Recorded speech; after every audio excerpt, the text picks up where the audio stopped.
right, and welcome back to Strange Friends, where I drive my friends through traumatic circumstances to dig at their emotional trauma, or at least cause new trauma. The adventures last time we left off had, well, who would like to give a recap? Why don't we offer that up? Bueller?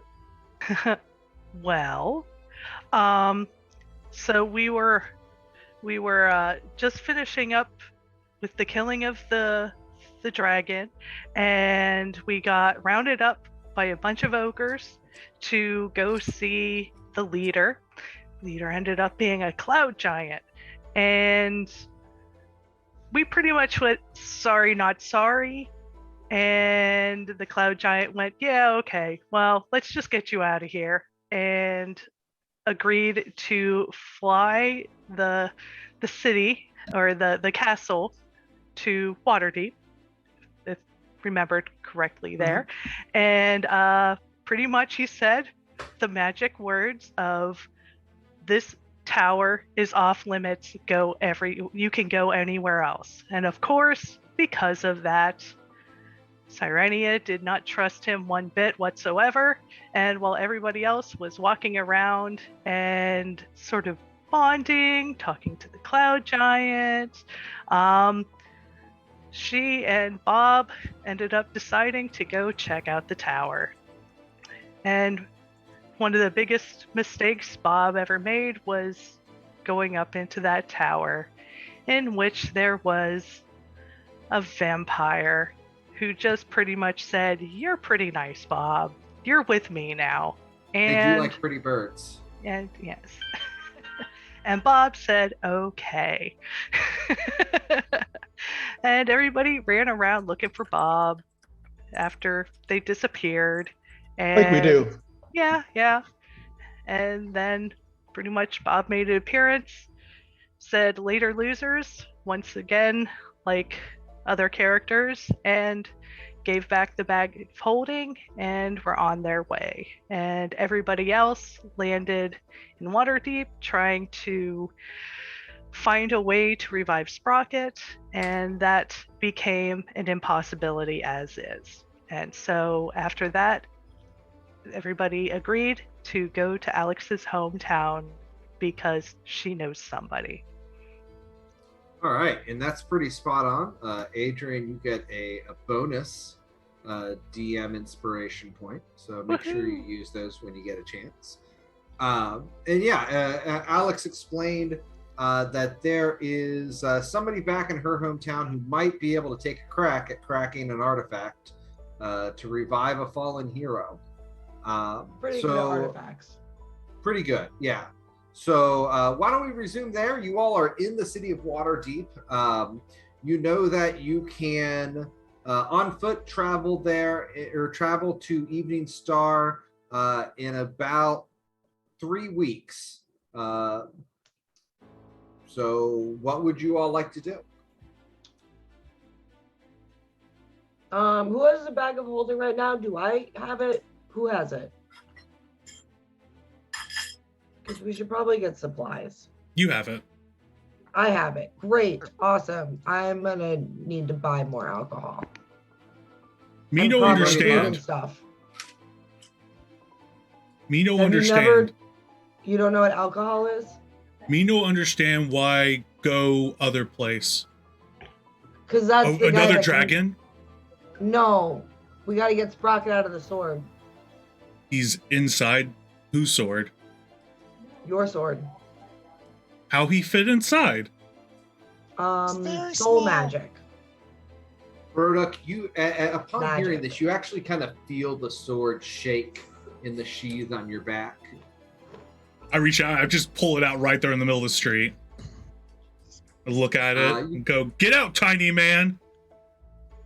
Well, it's hard for him to do by himself. He needs outside help. Like when you get stuck in a hole and like you can't wiggle yourself out and you need your friend to pull you out, it's exactly like that. You die in hole. Well, not Friend if you have a bugbear leave you friend. there. Why would you leave your friends in a hole?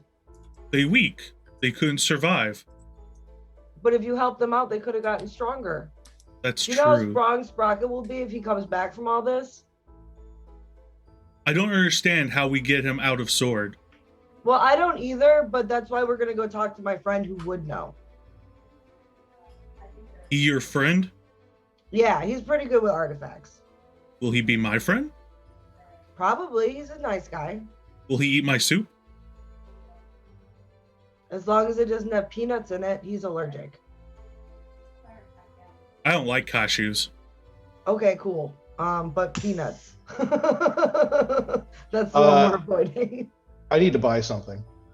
Okay. Can I see if I can Already find?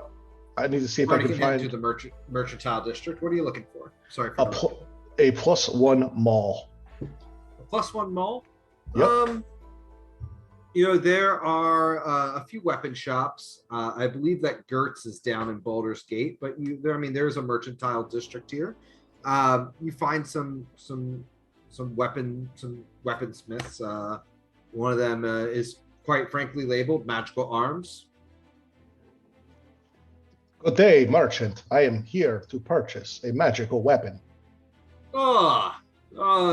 Yes. What sort of magical weapon do you need? And you see behind the counter this overly sized, larger than life man, wearing a leather apron, just perfectly defined with a big mustache. I need a maul similar to the one that I wield currently. Oh. Do you show him your maul? I do. I I don't think I can replicate something of that level. No. It just needs a very fundamental enchantment to make it strike harder and strike better. It doesn't need to have any of the bells and whistles that my weapon does.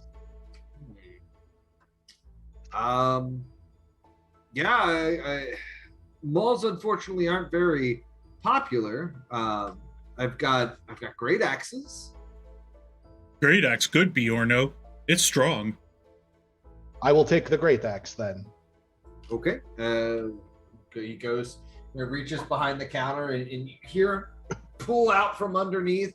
This gigantic great axe. It's covered in. Got these gigantic skulls on the dividing side of it, and the blade glistens. Even though you're indoors, it's it glistens like you're outside. It's beautiful.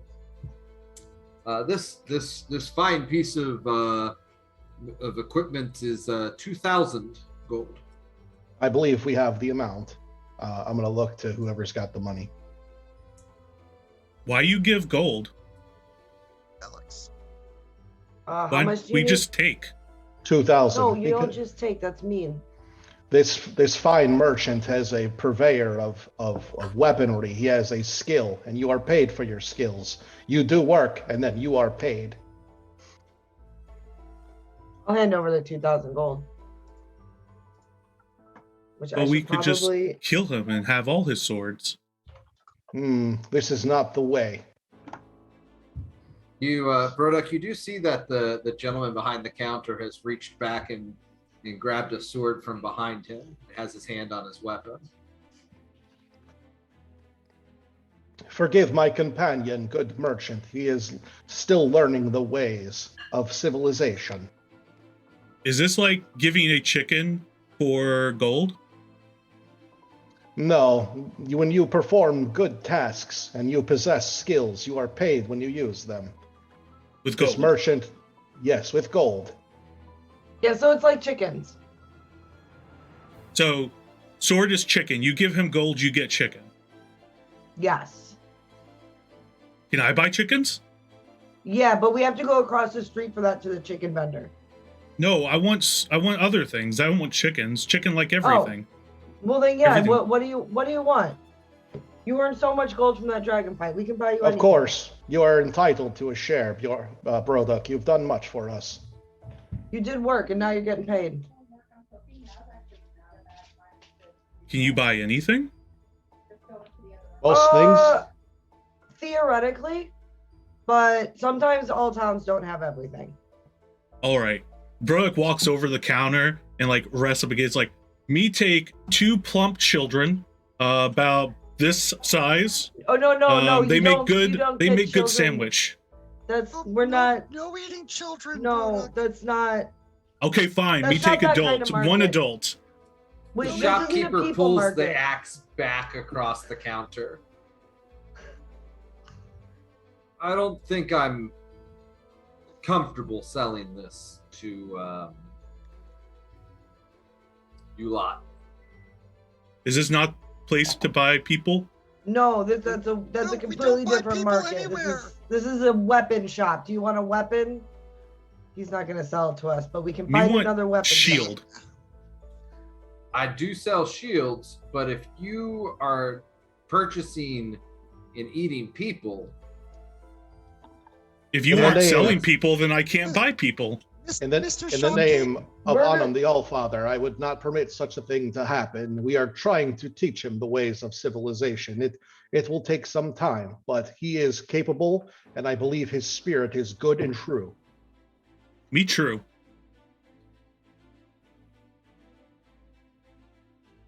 But if you no sell people, me no buy people. Not gonna buy people anywhere. No. It'd be my first time buying someone if I did.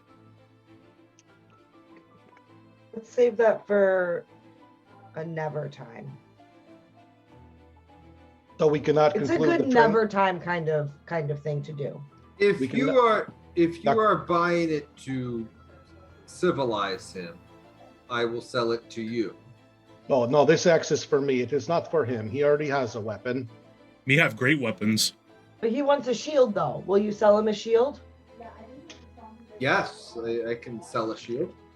I want shield I can use while holding my sword. That would be a buckler. No, big shield. Fly around me. Me see before. Oh. Me have I powerful don't sword, have- me need powerful shield. I don't have a dancing shield. Oh. That's what you're looking for.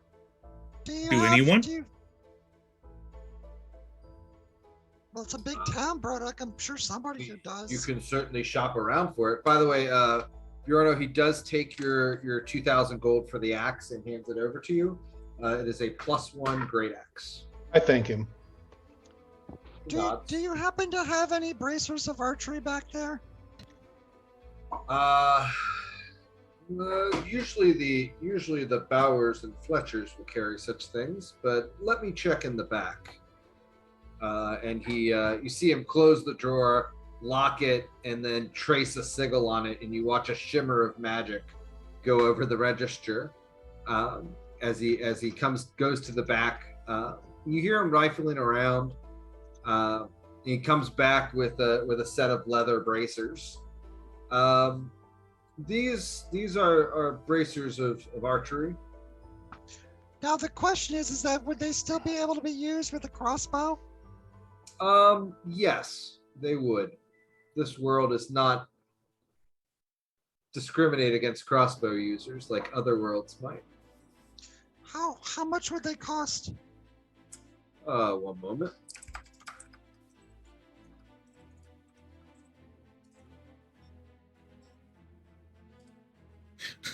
This magic item isn't obtuse like others. 2,500 gold.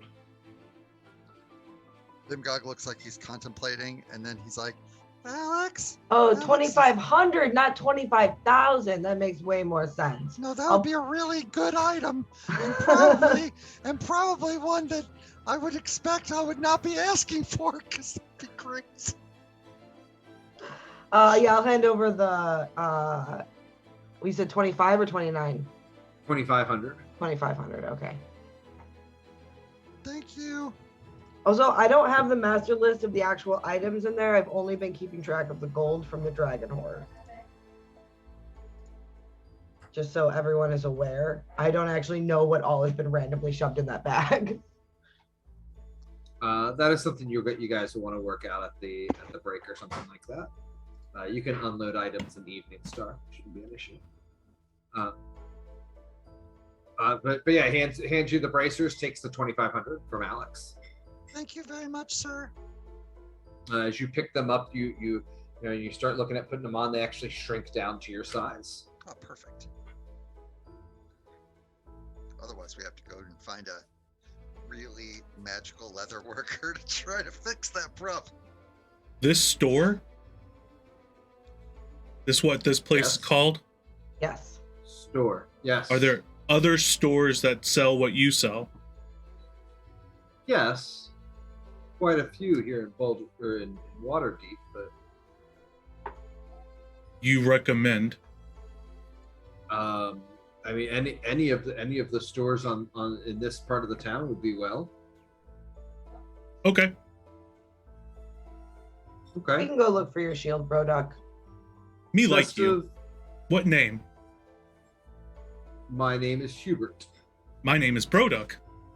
He sticks his hand out to shake your hand. My hand like engulfs his as I shake his hand. He shakes firm. You actually feel the squeeze a little bit. You can tell it's a good solid. He's definitely been working with his hands all his life. Welcome to Civilization. I thought this Deepwater.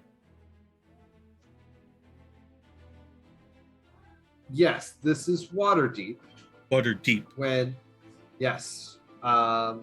When people live together without fighting each other in a town, we call it a civilization.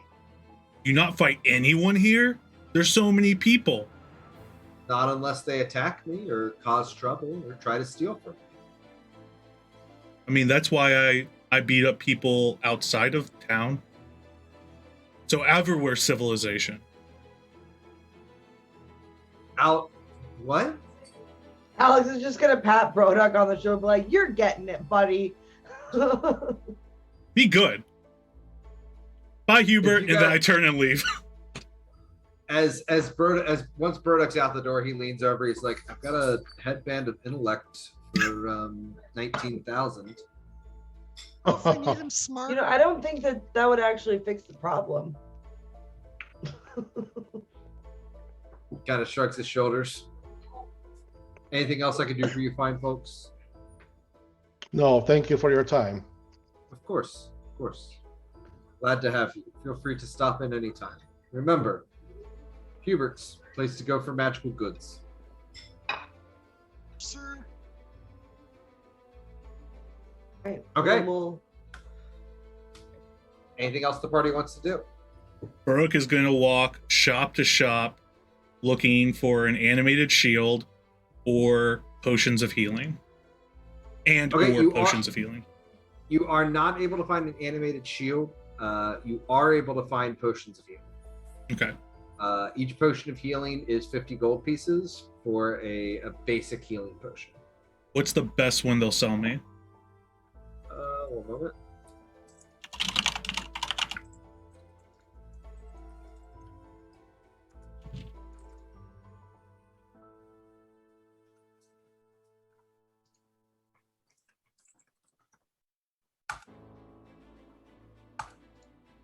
Superior healing, How 500 much? gold each, 84 plus 8. Okay. 500 gold each. If there isn't a place to buy an animated shield, is there any place that sells... I'm going to double check this for myself real fast. Bracers of armor. Or bracers of defense. Sorry.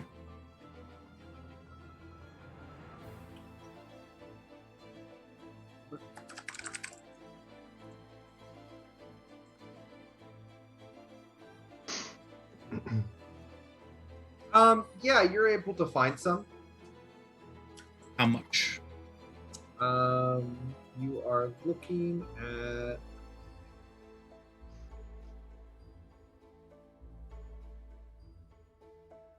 6,000. How much gold I have? As he looks at Alex. For how many? One bracer, 6,000. What does the Six. bracer do? Makes me tougher. Also, I do want to... Sorry, I'm just trying to find where I wrote down all the stuff. If not enough, me don't need. No, I'm sure we have 6,000. Hold on a second. I can just give you 6,000. That's fine. I'm just going to do it. This is what you guys 6,500. get for handing the 6,500. Okay. I hand an extra 500. Okay. He buys the bracers and the potion. Okay. Bree, after that, can you send me or can you PM me on Discord how much gold you guys have left? Yeah, that should be like most of our gold. I'm pretty sure we might have a couple thousand left, but I'm trying to find where I had that. Bob just linked it, or Adrian just linked it. I just put in what I have written down from when Bob owned the bag. So this was just what we got from the Dragon Hoard, right? And the time before also. Let me do some quick Yeah. Okay, so instead of handing over 6,000 gold, I'm going to be handing over a variety of silver. You guys are in a major city. Feel free to transform everything into gold or platinum. Yeah, give me 1 second. Let me just figure out what gold we have. And you also I'll just hand over. You can also liquidate any gems and stuff. I'll just hand over 650 platinum, Okay. and then I'll just go to a jeweler and then cash in a bunch of these gems. Okay. You're able to liquidate them, no problem, at those costs. Cool. will fix my inventory. But yeah, I can pay for the break. We can pay for the bracers. That's fine. Yeah, you guys should be able to pay for that easily. Oh, I didn't put in the diamond either. I didn't think The diamond we're not spending, so that's on not a Bimgog. problem. Yeah. Bimgog Yeah. has that. Just to make sure we don't spend it.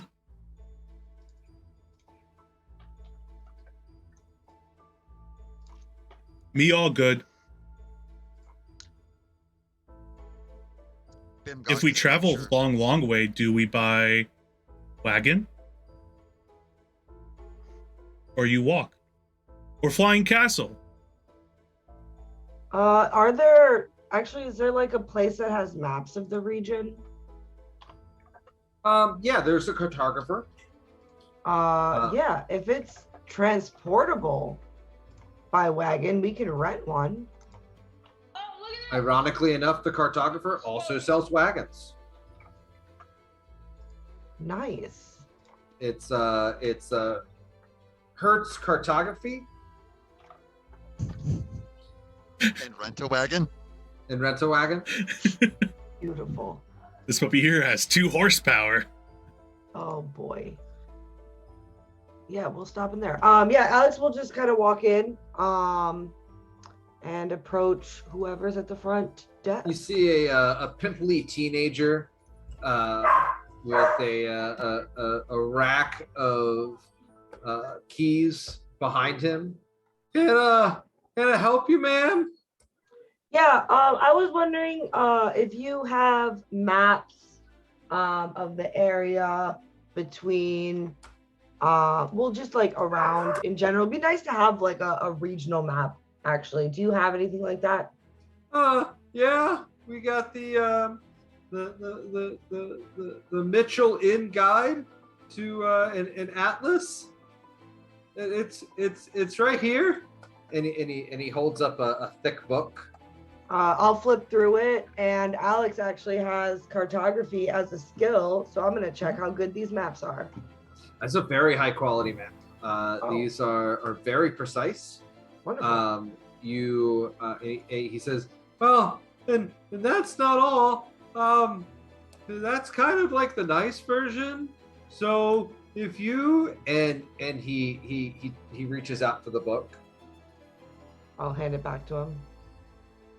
He says, if you just say, I'm on a map quest, and you watch all of the pages flip in the book until it shows the map of Waterdeep. He shows it back to you.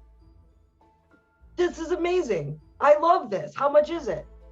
That one there's about 1,500 gold.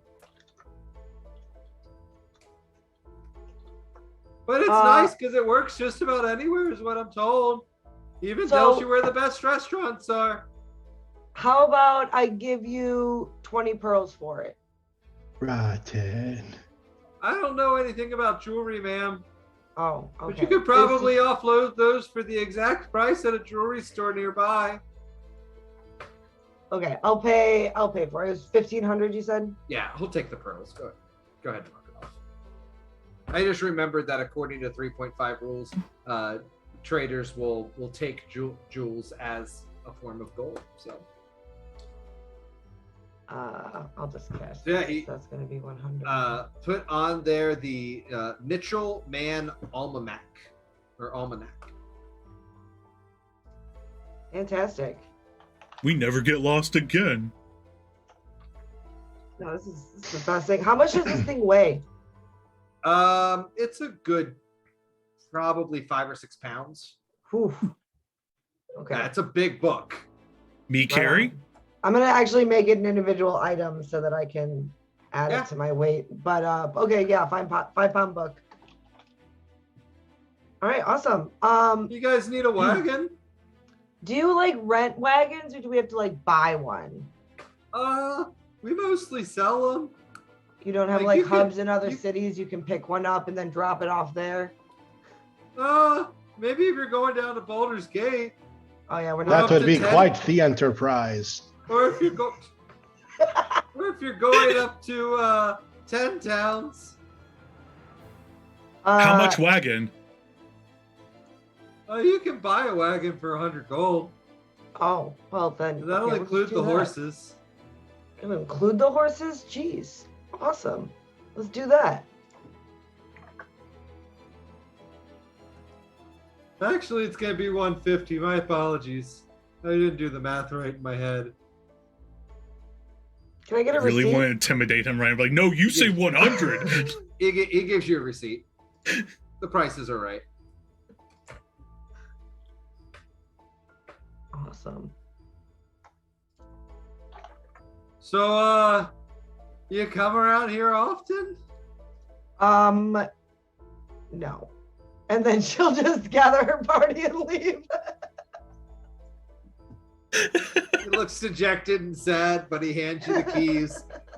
You gather that they're padlocks to hold these carriages in place. Right. Okay. So or carts, I should say.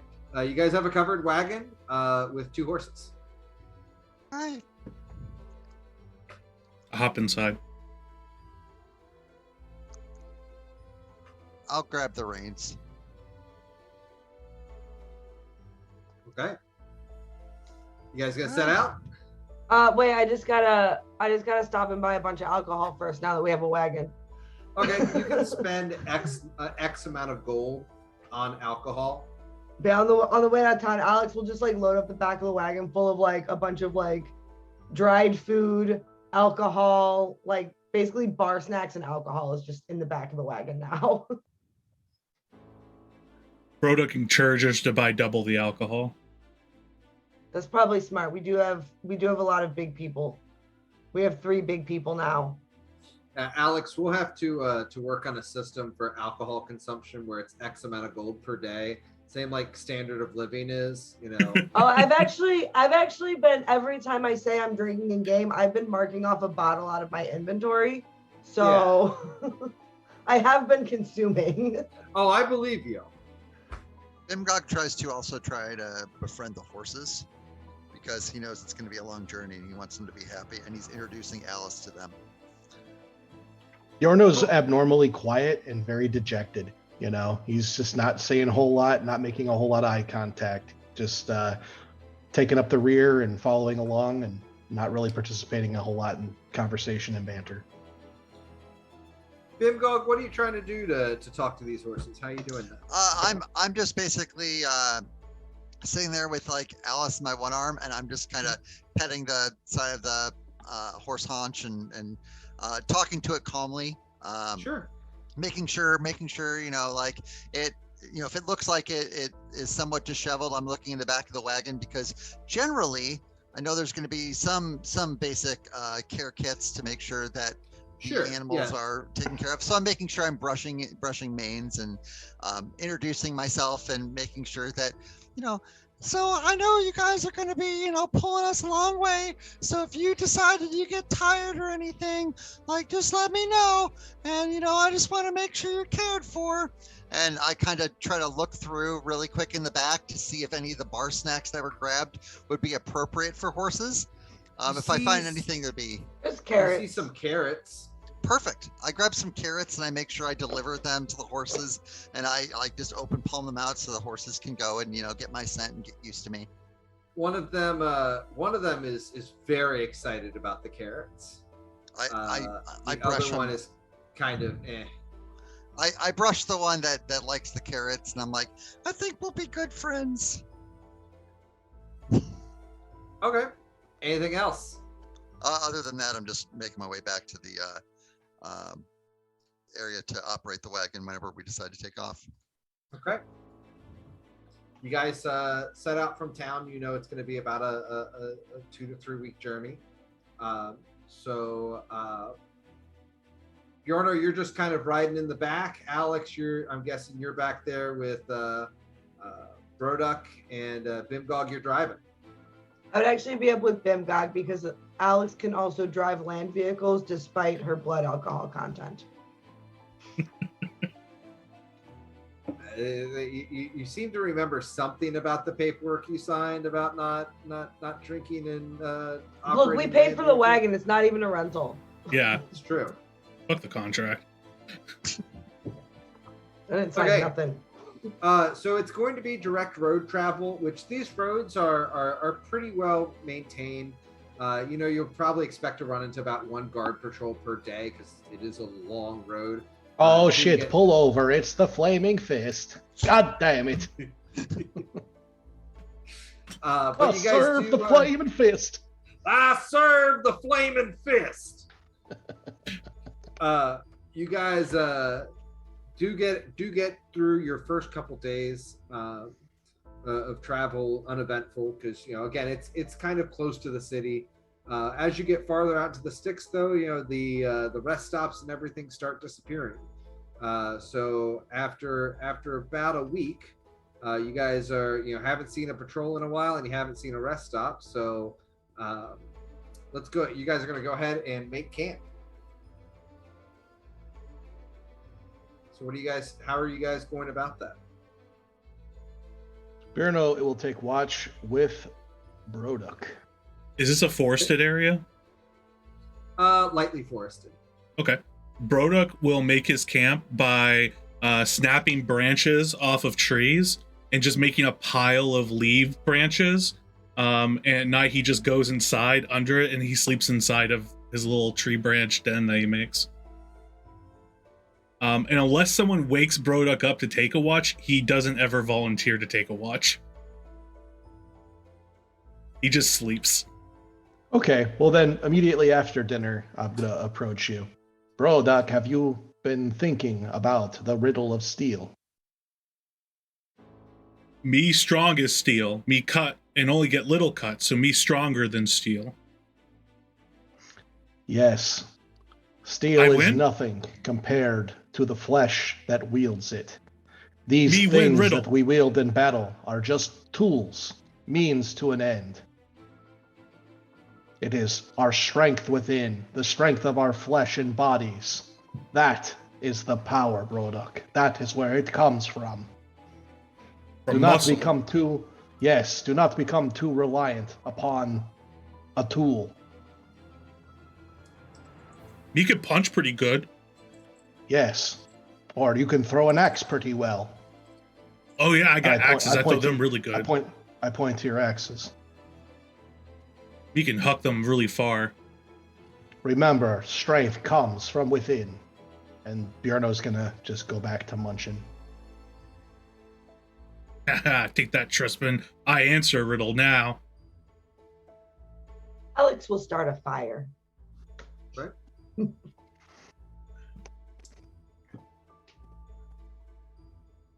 So Bjorno's taking first watch? Yeah. Okay. I'll take it with him, because Alex would still be up drinking. Okay. Who's taking second watch? Take second. Okay. Anybody got to take third? Bimgog, Alex, and Bjorno, you guys are divvying up your shifts, and you realize you're not covering the full night. I remind the party, if people don't take watch, I looked at my little hand crossbow. Wait, where's Serenia? She left back in Waterdeep. What? She is staying in the Druid's glade and has said that she will meet up with you guys soon. Oh, that's right. I remember now. I guess I'll wake up early instead of staying up late. I guess. That's fine. I remind you, I'm like, if we can't cover a shift, the crossbow will wake us all up as long as we're not enchanted to go to sleep. So just if we don't have the ability to do it, we don't have to. It's mostly so we know something's further out. I'd rather be cognizant of our surroundings than just prepared for surprises. And if Serenia's not here, no one's going to be making us breakfast anyway. So I guess I should probably make breakfast. Oh, then you can take first watch, Broduk. Or third watch. Third watch. Do you want to take third watch? Watch what? I'll wake you up to watch. You just watch us and make sure no one takes their food and no one kills us in our sleep. Me do that. Yeah. No, don't kill us in our sleep. No, you have to make sure people don't kill us. Okay. Otherwise, no one will be able to have breakfast with you in the morning. Oh, me make good food for breakfast. You'll have to keep us alive so we can try it. Rogue will take third watch now. Okay. Bjorno, you're on first watch. What are you doing? How are you doing? Bjorno's gonna just range out around where the campfire is and just kind of go for a walk by himself in the woods. Okay. How far out are you going away from the camp? Maybe like 50, 60 feet. Not Okay. terrible. Not enough. within- Far enough to within shouting range where I can kind of, hear the campfire crackling. Yeah, you could throw something to scare anything away that came in. Okay. Give me a perception check. Okay. As you walk, your mind begins to wander, and you think about all of the things that you've seen and the way that the world has treated you and your compatriots. And as you walk, you look to the sky and the stars, and you see some runes. You see what the old father saw, and where you believe they might have drawn some of their inspiration. Give it a sense of divine purpose. Seems where normally you might see chaos in the sky, as you've studied, now you're starting to see the patterns and the structure of the world, and what you feel maybe you're placing. But the rest of your watch is uneventful. I will go and wake up the Bimgog for watch 2 and nestle up against a tree and think upon what I've experienced. Bimgog. Well, actually, when Alex was up for those couple of hours, she was just studying the book so she's actually going to be putting in time every night to study the maps in the book. Okay. Yeah, I mean, you can study them. They're, as far as you can tell, they're very accurate. Other than the fact that it is easy for them to always tell you essentially where you are. They're very well defined maps. They're well drawn. The lining is crisp. You do notice the one thing that Alex would know would not be on the map is in fact not on the map. So, anything else? No, that's it. Okay, Bimgog, what are you doing for your watch? Bimgog, kind of similar to Bjorno, Bimgog starts to wander in an arc around the campsite. Okay. Just kind of going off into the tree line and continues to kind of circle around the camp. When he's alone, he's obviously just super quiet now. Okay. He's not even doing the typical talk to Alice thing unless like he's around other people.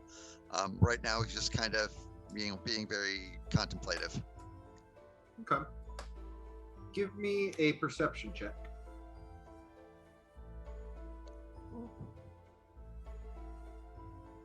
All right. Hildy. Yes. You are currently driving a wagon, a stagecoach actually. Oh. And you are escorting a known technomancer through the woods. You are on your way to Baldur's Gate, to Waterdeep, and you are riding with great urgency because he is of the belief that that is the next location he must be, because he is working to solve a incredible puzzle. And the town that you came from has entrusted this travel to you. You are driving the chariot forward, and you come to a sudden bend that you did not see before in all the times you've traveled this path. And as you don't see anywhere forward to go on the road, what do you do? I think you say it's a unpredictable bend, like almost a bend 90 you've never degree. seen before. Yeah, almost 90 like a degree turn in the road. Oh, well, Hildy would definitely, of course, try to brake as much as possible and sort of roll into the skid. Okay. Be like, hold on, you must lean with me. With my technomancer. You're able. Give me a animal handling check. Haha.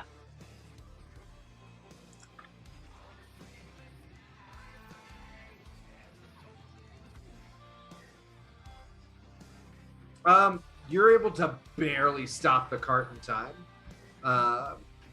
And at this point, you notice what you thought was a berm of earth has actually started moving, shambling towards you. And you hear some voices from the sides of the cart where you stopped, saying, "We'll be taking these." And you watch as the guards are ripped off of the cart, and the wheel of the cart is thrown open. No! As some brigands of some sort are assaulting your carriage. Unacceptable. That's a instant attack on that. What are you going to do? That would be at least a initial swing, just to be like, please stop. Do you have vision on the map? Yes. Okay. What are you swinging on? I would be swinging on the one closest to me there, probably this one over here, sort of wailing. Okay. Do you have range on him? Oh, okay. You know what? Nah. I would. You can move over if you'd like. Yes, I would definitely move over and take a swing. Okay, go ahead and swing on him.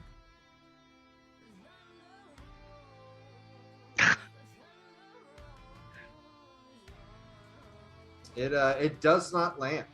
Yeah.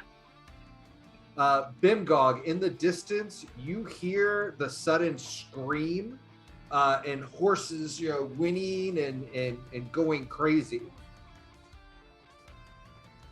You hear multiple men yelling for help. I immediately go to the rest of the party. Like run over to where the fire pit is, and I go, "We have something going on! All wake up!" And Bimgog immediately starts kind of scurrying off in that direction. Rhoda bursts up out of his leaf nest. Okay, and let's go ahead and we are going to launch into initiative. Do not have vision, by the way. I don't have vision. I don't have vision. Oh, there there it you is. Now I have vision.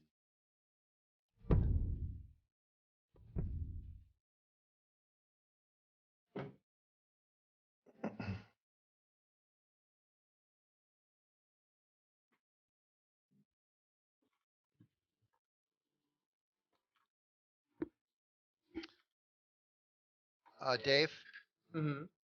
how much dark vision do you have on me? 60 feet. I do not have 60 feet. I should have 150 feet. Yep, because of the mask.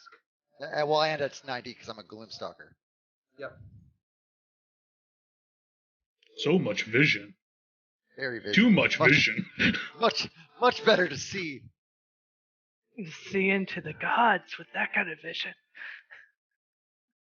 I don't think Bimgog needs more trauma. It's true. And Bimgog, you hear a screech. Give me a nature check.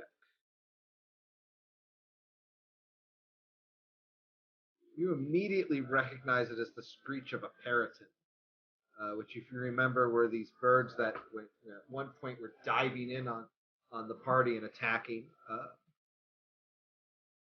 And looks like one of them is going to go first.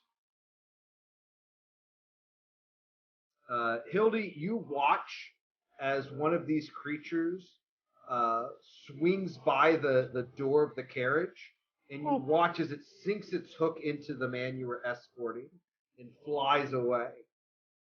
No!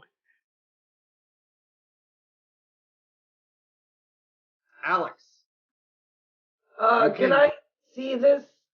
You can see like the torches on the front of the carriage, like the lanterns that were providing light. You give me a perception check. I mean, I also have like no dark vision, so that helps.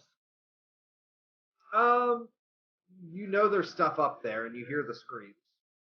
All right, well, I'll just double move. I guess I can get up to there. And that would be my move in action. Okay. And at this point, what you can make out, you can see that there's a part of the road that has gotten up and is slowly, looks like it's undulating and moving. Where's Serenia when you need her? Hildy, you are being attacked.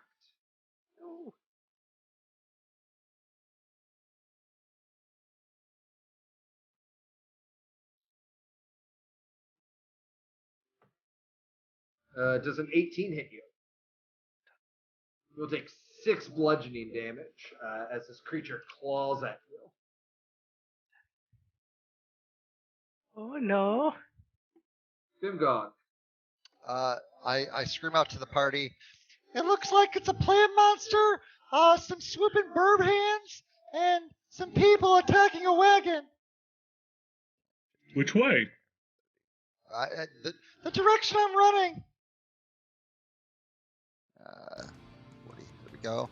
I am attacking the large. Does the plant look like it's actually grabbed somebody? It looks like it's moving towards the horses. You've seen something like this before. You've seen a shambling mound. You recognize it for what it is. That thing is terrible. Okay, I'm targeting the shambling mound. Okay. And I'm going to take aim and start shooting at it. Okay. All right, here's the first attack. There's the second. There's the third. There's the fourth. Your first 3 will hit. Boom, boom, boom. So 39, 49,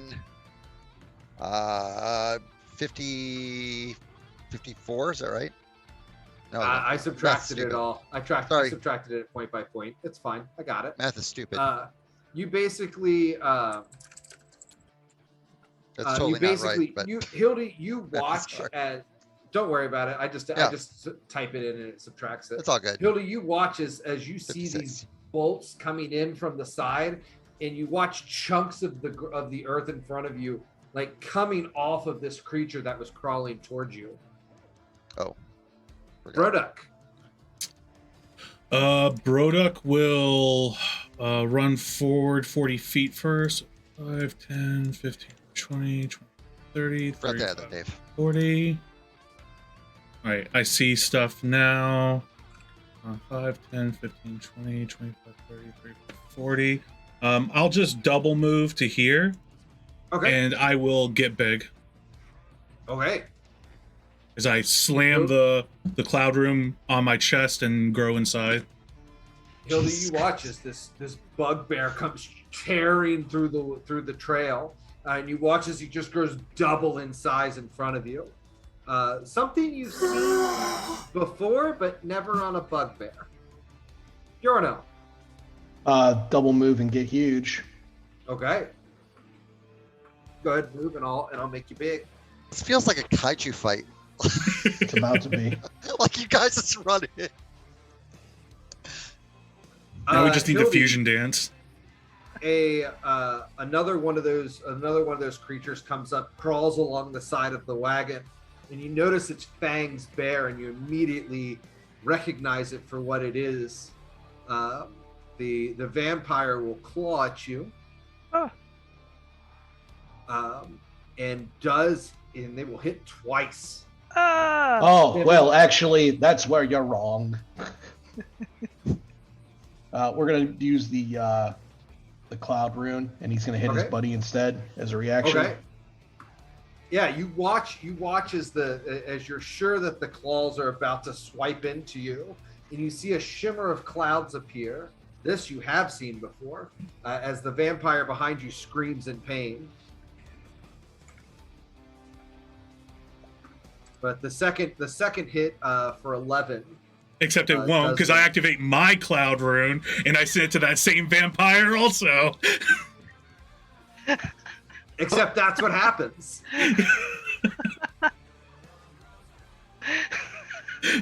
It's getting all sorts of cloudy up in this bitch. In the immortal words of Sigourney Weaver, get your filthy hands off of her, you bitch.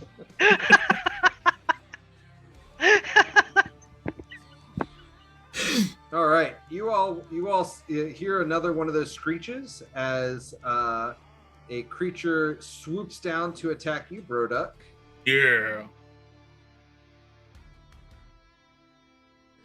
A 20 hits you. It will. Take 10 piercing. Got it. Okay. The shambling mound will move forward. Sentinel attack? And okay, yeah, that's fine. Oh, critical attack! Oh! Okay. Go ahead and roll damage.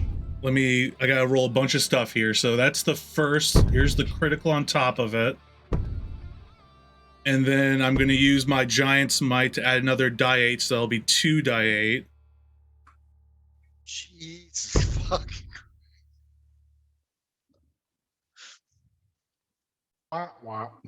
So 35, 39, that's what, 80, or sorry, 74, 76 points of damage.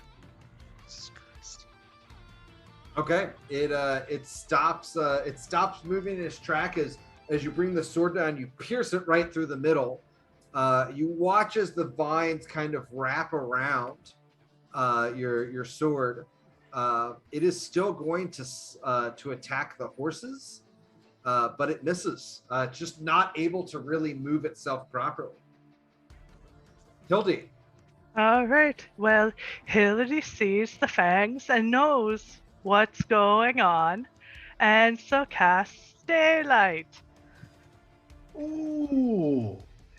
That'll do it. So a bright Do it. sunlight showers upon her enemies.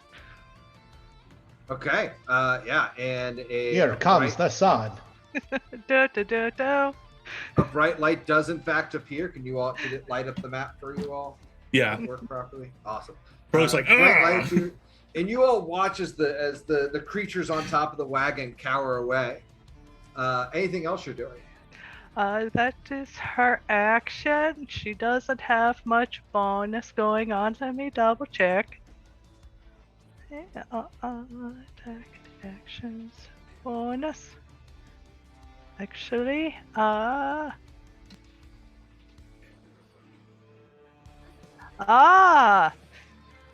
bonus action for Hildy is a spiritual weapon. Yes!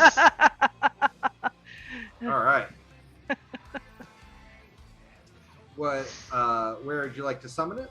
I will summon it. Actually, let this go right beside me. It is my companion first. Okay. It appears right behind you. It's going to be another sun token. Are you going to attack with it, I imagine? Of course. Okay. I'll go for the one that attacked me. and failed.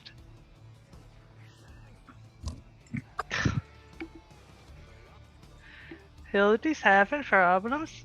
Been a rough night. So much stress.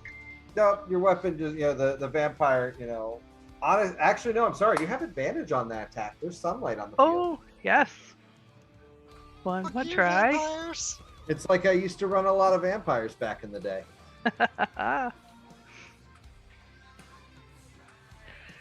But Hildy is not lucky with the dice. That actually will connect. Yay!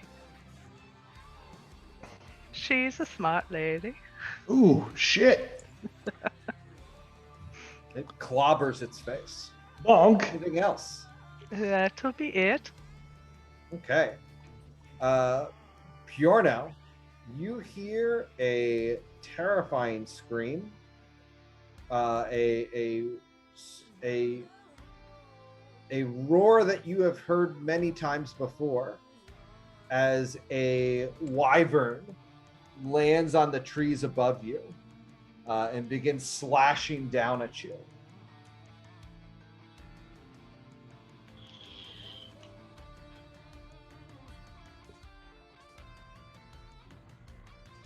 Does a 17 hit? It will not. Okay. The stinger attack, however, is a 26. That certainly will hit. Okay. You'll take 11 piercing, and I need a Constitution save. All right. I do have a resistance to poison, Okay. and I have advantage against getting poisoned as well. That's fine. Go ahead and roll with advantage.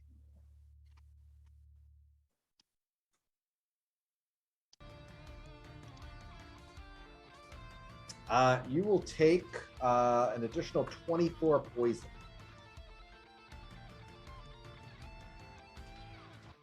The DC 15 to pass. Okay. Got it.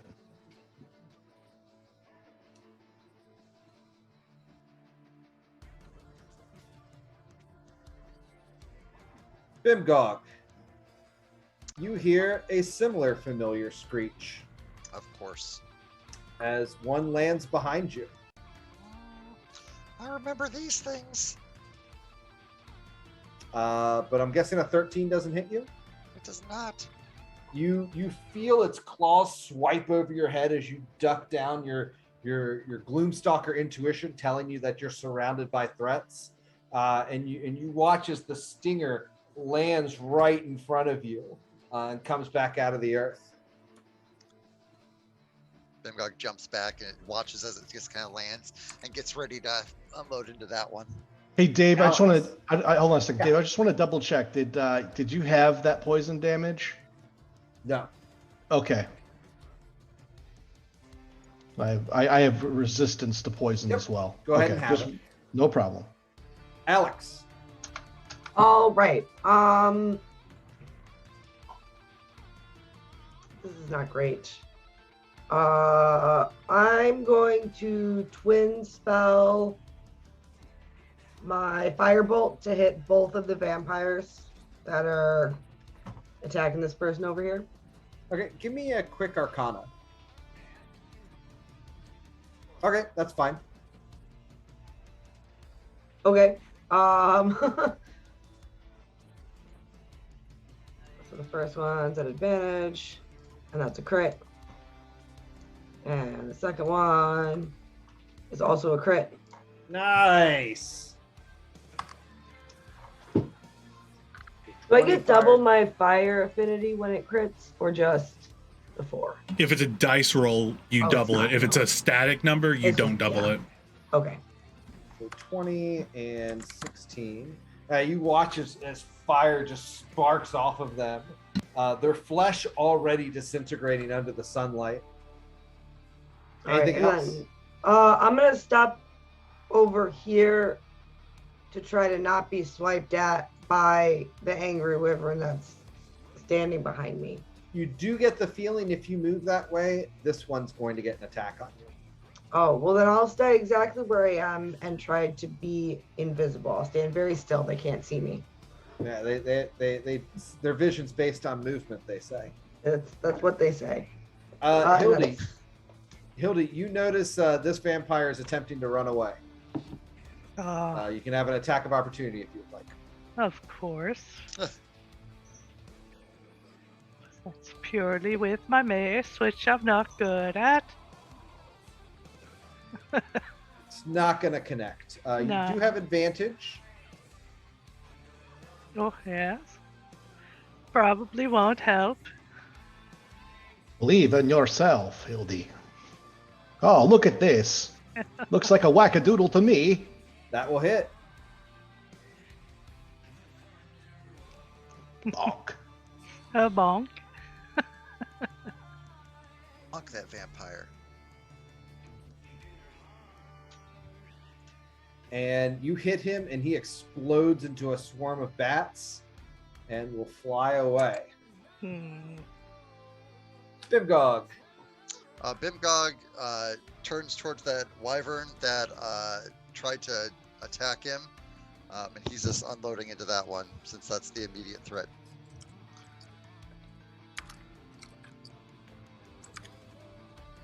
Pew, pew, pew. Also, Bjorno, you don't quite make out Hildy is the one on the wagon yet, but Okay.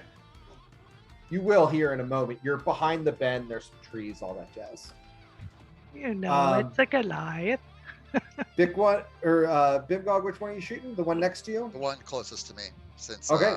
I'm not gonna be able to get anywhere without killing it. Your first and third will hit. 36 points damage, and I'll Fury of the Small to add another 8. Okay. Definitely not enjoying his life right now. Tired of this shit. Okay. That's all Anything Bimgog else? does. Nope, Bimgog sits there. Actually, Bimgog is going to, since he's still within range, he's going to shift to next to Alex. Okay. There we go. Super smart move. That's what the Brodok. plan was. You've Brodok got a seen. bird in your face, and this mound is still barely moving. Yeah, I'm not too concerned about the bird, but seeing this mound try to attack the horses, Brodok just gets furious as he goes into a frothing rage. He's like, "No attack, pretty horsies!" And he just proceeds to lay into this thing with his sword. Reckless attack. So the first attack. Fortunately, that will 13? not hit. Okay, second one. 15. That will connect. I'll also activate my fire rune on this one. It's a plant. It doesn't like fire, I'm sure. So it's 39 damage plus the fire rune.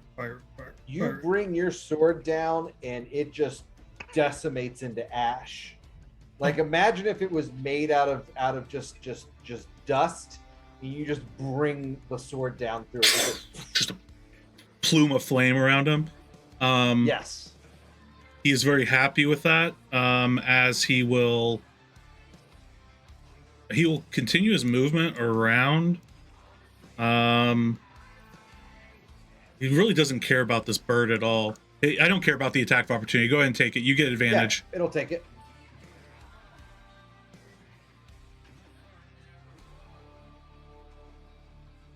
Um, 17, Right on the nose. 8 piercing. Okay, so 4 damage. And then action surge into this vampire. Okay. So first set, 23 will That'll probably hit. Okay.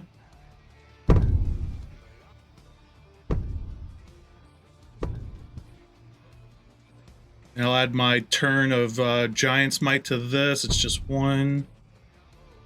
So 38, 41, 43 points of damage.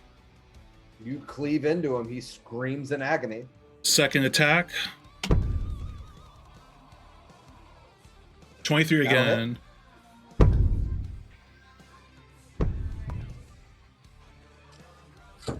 34 points of damage. You manage to cleave his head off as he turns into a cloud in front of you. Does he turn into a cloud with this blade's particular soul-stealing ability? Yes. Okay. I was just curious. It's an effect of him being in daylight. Got it. All right. I want to check one thing here. Action surge. Okay, action surge is not an action. I just do it. So as a bonus action, I will I'll do a second wind to get some hit points. Okay. And I'm done. Giorno. Also, I sent you a Facebook message. Me? Yes. I'm gonna lay into this wyvern in front of me. Okay. That'll hit.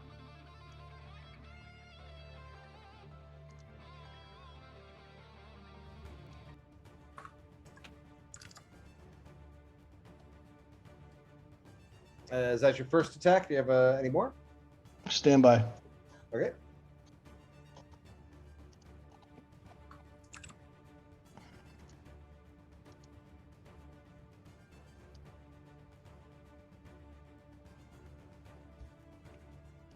And I'll blow my inspiration. Okay. I'm glad I did. Yeah, definitely worth it. This thing is brutalized. I'm gonna do action surge and smack him again because this thing needs to die.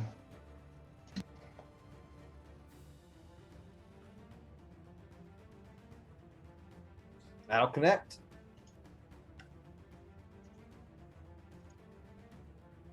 Come on. Take that first set. Ignore that second. Sorry about that. It's all good. This creature is looking just beat to tar. He's bleeding from every spot where you've connected with him. That will also hit. Last swing.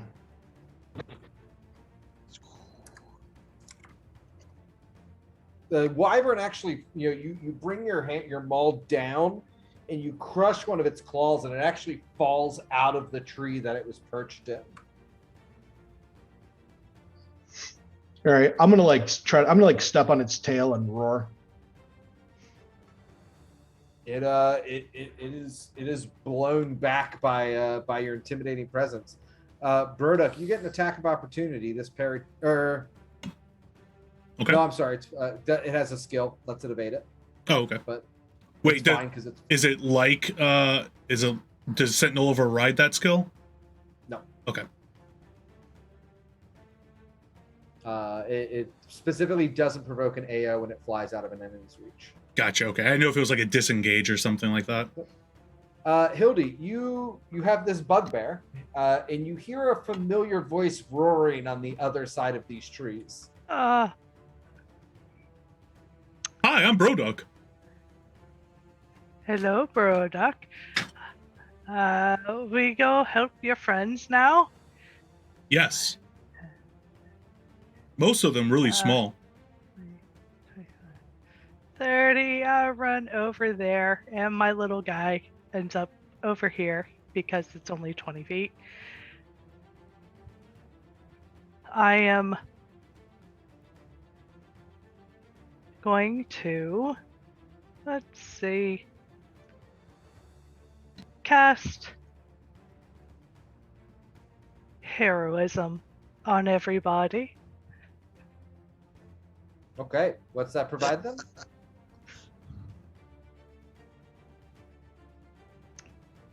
Temporary hit points, because I can't do much else at this point. Okay, anything else? That would be it. Let me double check how many people that covers. Willing to. Oh, nope. Never mind. I cannot do that. That's a touch thing.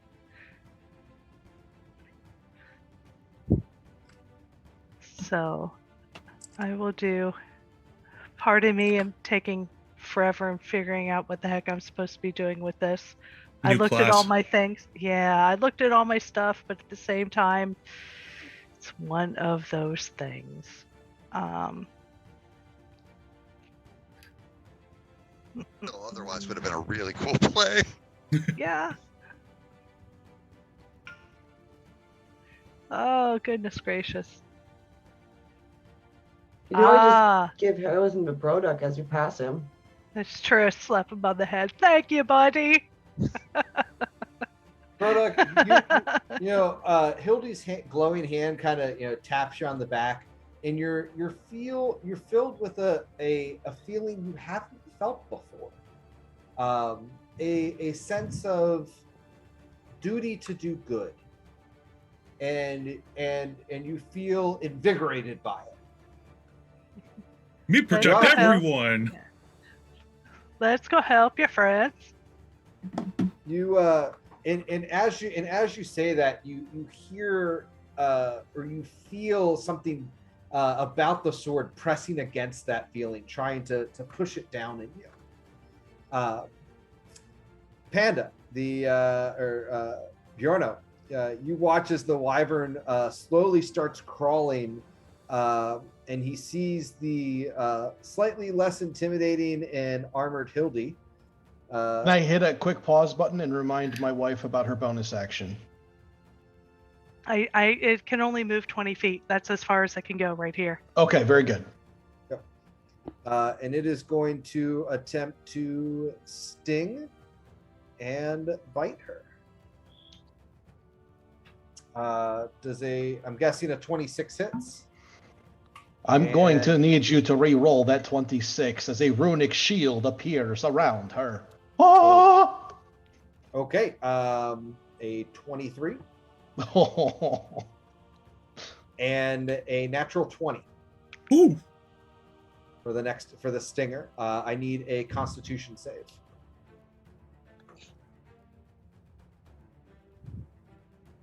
All right, I'm freaking changing my dice right now.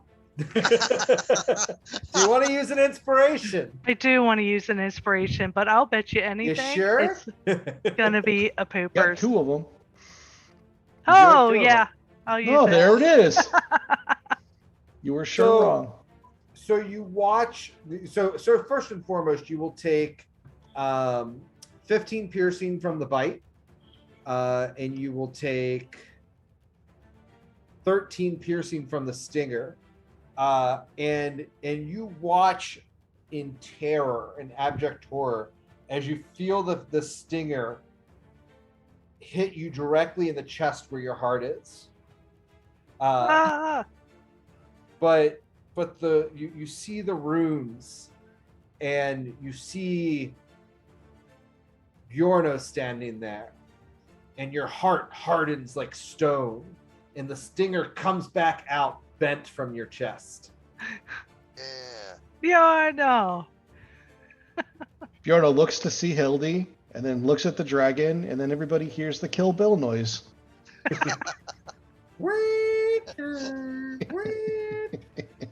Bibgog. Is Alex before me? No, it's another wyvern. Oh. Okay. Nope, then it's definitely Bibgog before Alex, please. 18? 18 hits me on the nose. Then I will. Nope, he doesn't, because dragon wings pop out, and I get to roll a 1d4.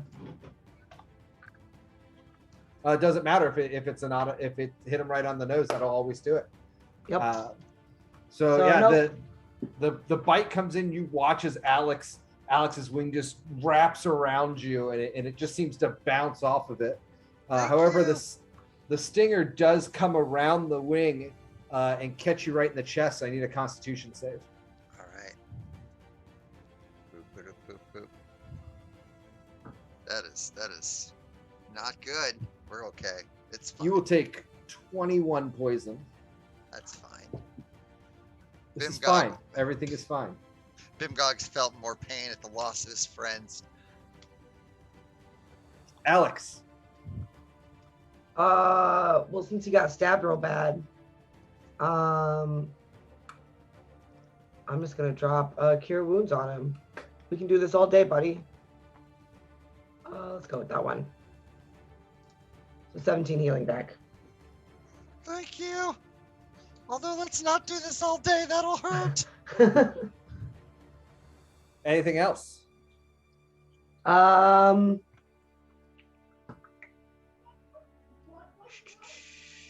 No. Okay. Bimgog.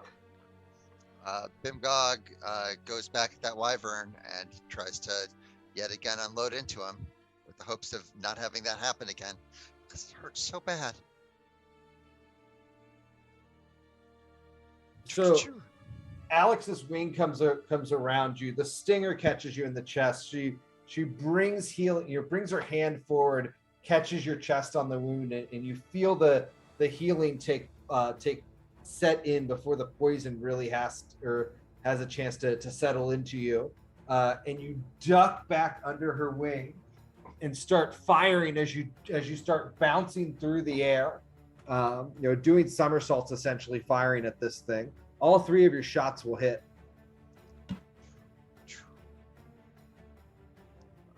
Have you ever dove through the air whilst firing 2 crossbows? So 53 points damage. Bimgog has. This thing looks terrible. Anything else?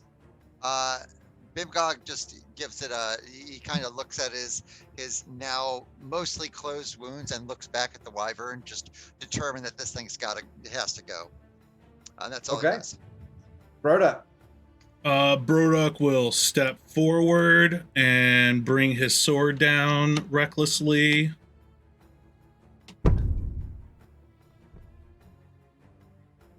Uh, 18? Yes. You all watch as Broduk literally tears through some dead trees as they crumble underneath him. And 38. brings this sword up and down, slicing the creature's head right off. Broduk moves through the now cleared treescape with the rest of his movement to come up to this wyvern and proceed to try to do the same thing.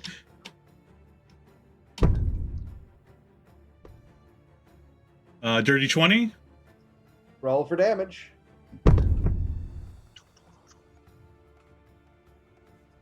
And then 37. And then you see it snap at Bimgog again, and he backs up, and he's got his back up against Alex, who spins around as this wyvern's about to bring its stinger down again, and you just bring your sword up through the tail and again lop off another head.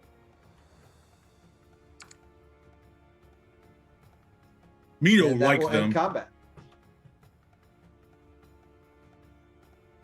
They Are mean. you okay, Bimgog? All right. Bimgog just kind of wipes off the remaining just thick blobs of poison that are still around the edges of a wound. He's just trying to wipe it away. I'm just gonna pat him on the back and do another quick 8 healing. Well, thank you. Hildy sees that people are hurting, and she is also hurting, and will cast Mass Healing Word on anybody who got hit. So everybody's got 9 on that one. All right. Just a low level, just to, Bjorno is going to cast Healing Word on Hildy. Jesus Christ. Thank you. Heal for 1. What? You, hi, and Bjorno's blushing. Hildy Everybody looks a notices little hard. Bjorno is blushing. Bjorno, what are you doing here? It's Well, been a long time. I am, And I didn't expect you ever to be seen again. You are on a mission. I am still questing and still searching for what I always have been, but I have found the purpose with my friends here. Mm-hmm. Yes. Alex will Yeah. poke her head out from behind Bimgog. Just be like, "Hi, I'm Alex." Hello, Alex.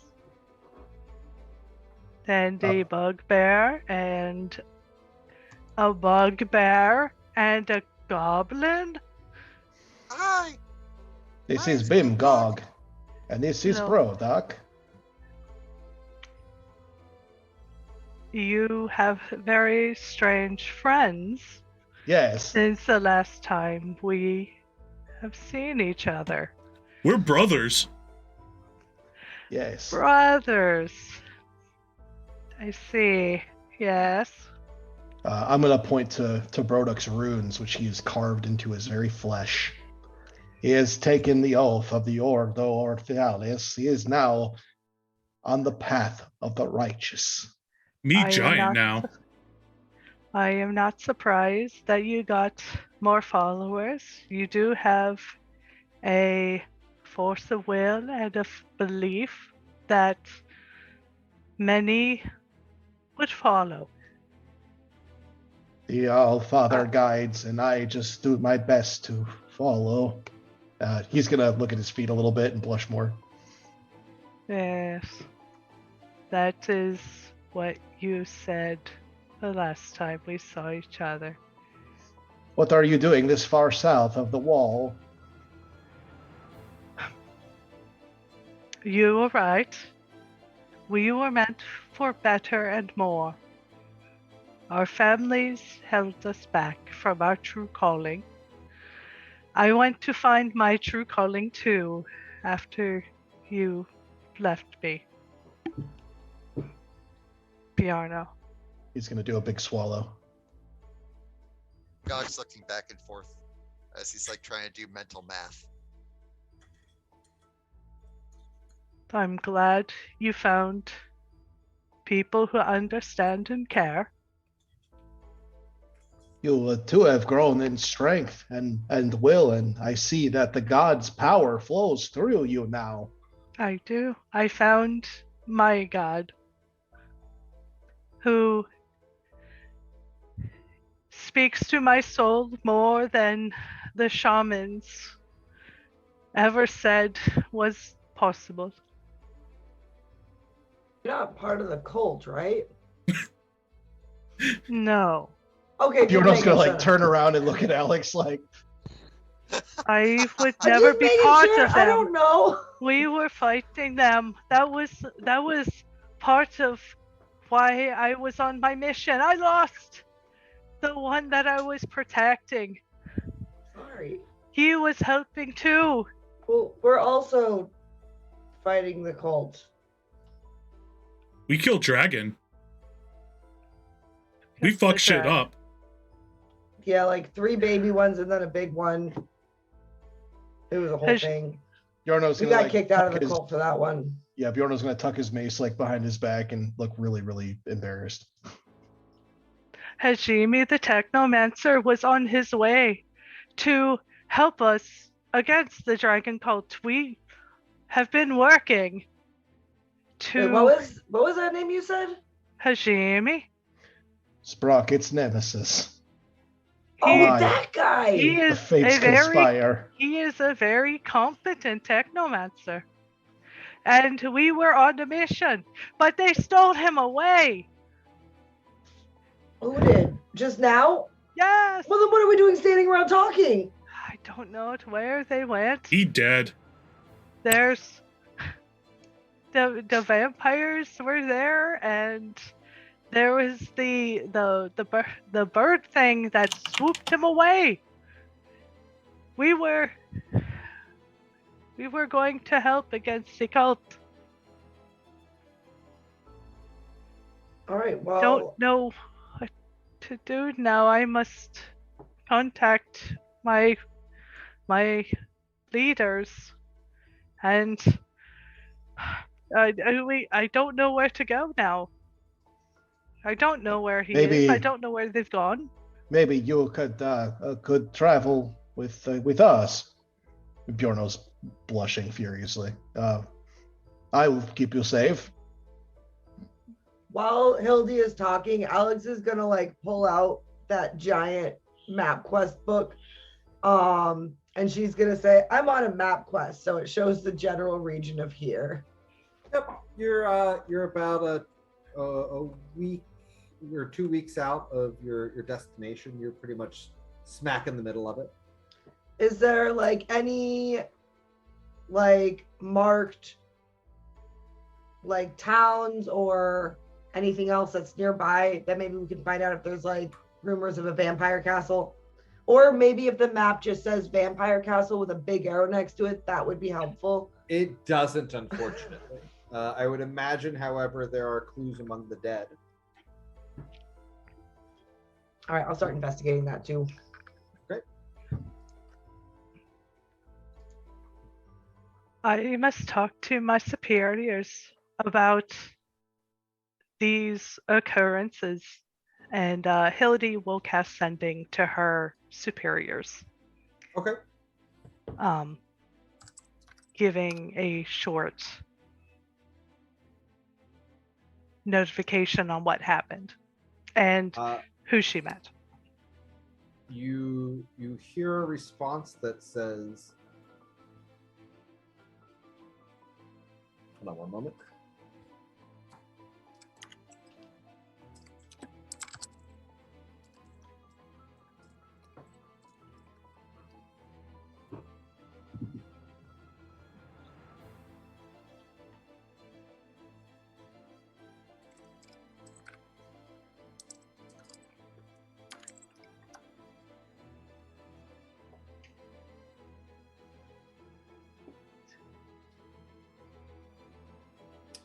You hear back. Cult activity is expanding. Bring those adventurers here. Did you describe the adventuring? Well, it's 25 words. Yeah, just that there's a party. Yeah. Killed a dragon. They helped me. Hajime was stolen away from me. But like, no. Yeah. Return to Evening Star. Bring party. Yeah, We'll bring a party. Okay.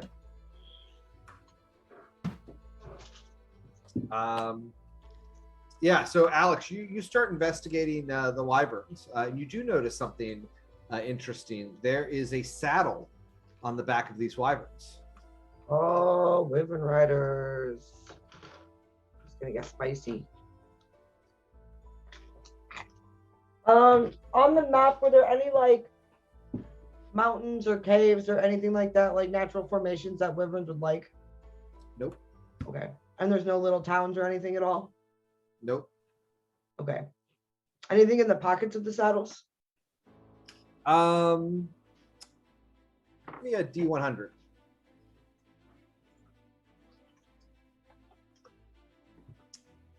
You find about 50 gold, 2 antidotes,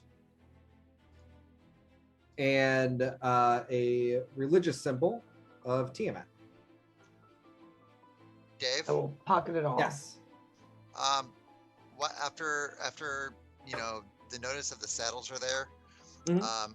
I immediately kind of look around, and I will burn a spell slot to sense if there's any dragons within 1 mile, since a wyvern is a dragon.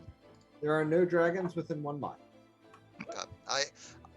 So I don't think there's any more of those wyverns anywhere in the nearby vicinity. Yeah, I don't think they were wild. I think they were pets. Broduck looks inside the wagon.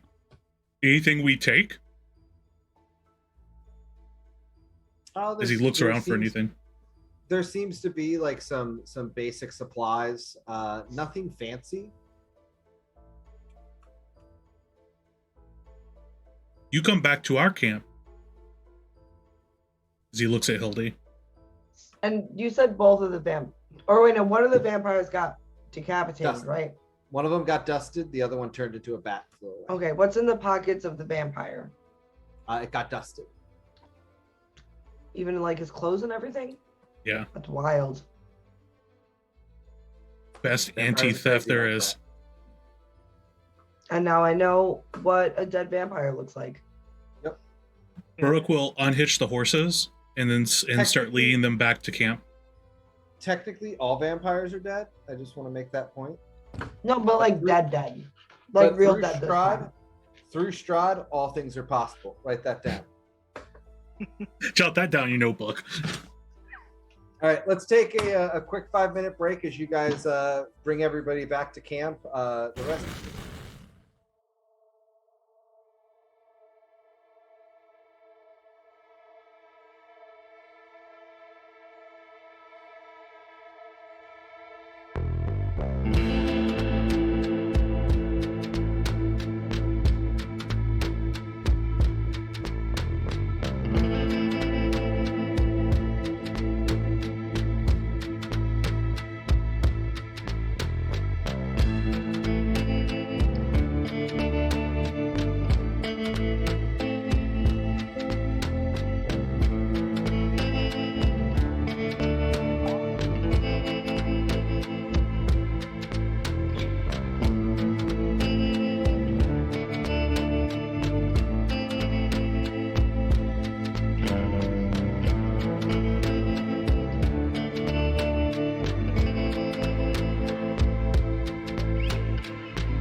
Okay, welcome back.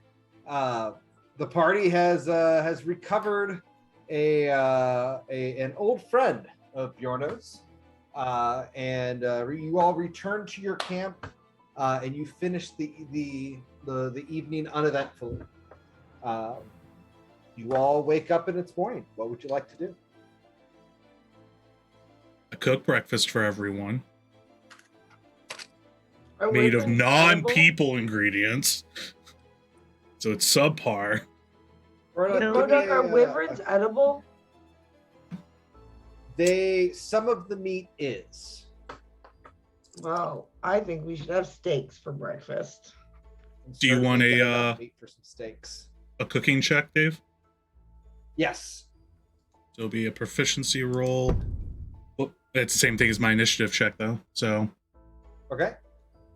There you go, 4. I'm not used to cooking without people ingredients. Anyone who eats Broduk's breakfast, give me a Constitution save. Oh, God, I love that. Broduk, you feel great. You don't think anything's wrong with this food. Perfect. Broduk Broduk sits there and watches Bimgog everyone as they eat. Bimgog went out and did a little bit of scavenging and, just did his basic stuff because he's a ranger and, he's just going to be more comfortable, going out and doing that way. I also did buy supplies. You literally asked to buy children so you could cook them and how they're delicious. I didn't do that. Not you. No, I'm looking at Wade. I'm staring at Wade. He's just shaking his head. He's like, eat my food. There's no people in it. Okay, so who Bjorno ate the food? Hildy ate the food. Did anyone else eat Broduk's food? Okay. Okay. Bimgog is the sole person who didn't eat. Noted. Yep. Everyone's fine though. The cooking is a little didn't hide it bland either. today. Bimgog's not hiding it. It's a little bland today. It's very gamey. After all, it is Wyvern. So, all right. Broduk, later we will speak of the riddle of salt. I make a joke. Well, Hildy does her best to introduce herself to all the companions and figure out who they are, because she's a caring individual who is really interested in who Bjorno has been associating himself with. So, yeah. I suppose the real question is, do you prefer vodka or whiskey? Oh, vodka. I can't do the dark stuff. I can't do the dark stuff. I need the clear. I'll share a bottle of vodka with you for breakfast. I will have a half a shot. I don't have shot glasses, so Alex just glugs probably a couple ounces into your cup and then holds the rest for herself. Yes. And the goblin. Oh, that's Bimgog. That's my underling. No, he's not. No. Bimgog. This is about that. This is Alice. And he holds up the doll in your face. Well, actually, I guess not. He holds the doll kind of up to you because you're way bigger. It is a pleasure to meet you, Alice. How are you? Are you being treated well? Is he a good goblin? You hear a tiny voice in your head that says, "Yeah, Bimgog treats me really well. He's a very good goblin." I'm glad to hear that. Bimgog, you are a good caretaker. You have lots of love and care in you, huh? I try to. Oh, you do. You don't try, you do. Bjorno's following Hildy around like a puppy. He's super excited that she's meeting his friends, and he's trying not to to interrupt, but he's hovering and is really happy when they say something good, and is really when they say something off. Bimgog and Alice, do you need anything? Do you have everything you need? Do you have the proper clothes? Alice, when's the last time you changed your clothes and feel beautiful? Alice is wearing the best armor of the party. Armor, but she needs to feel beautiful too, right? Alice is beautiful. But does she feel beautiful? Yes. Oh, that's what I need to hear. Good. Hildy? Just for context, nobody else has ever heard Alex speak. Why you all Alex. talk to stupid doll? The doll is not stupid. She is special. Hildy? Duck. Hush. Hildy, Yes. are you a cleric? Yes. Do you know how to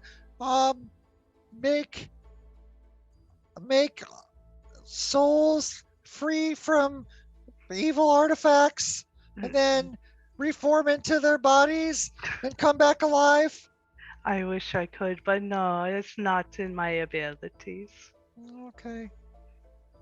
Bimgog looks really kind of sad and dejected.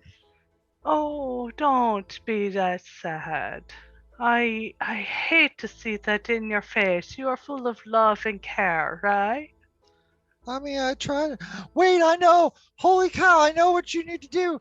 You were able to like burn those vampires. Well, Could you yes. like make somebody not a vampire and make them No. come back? No.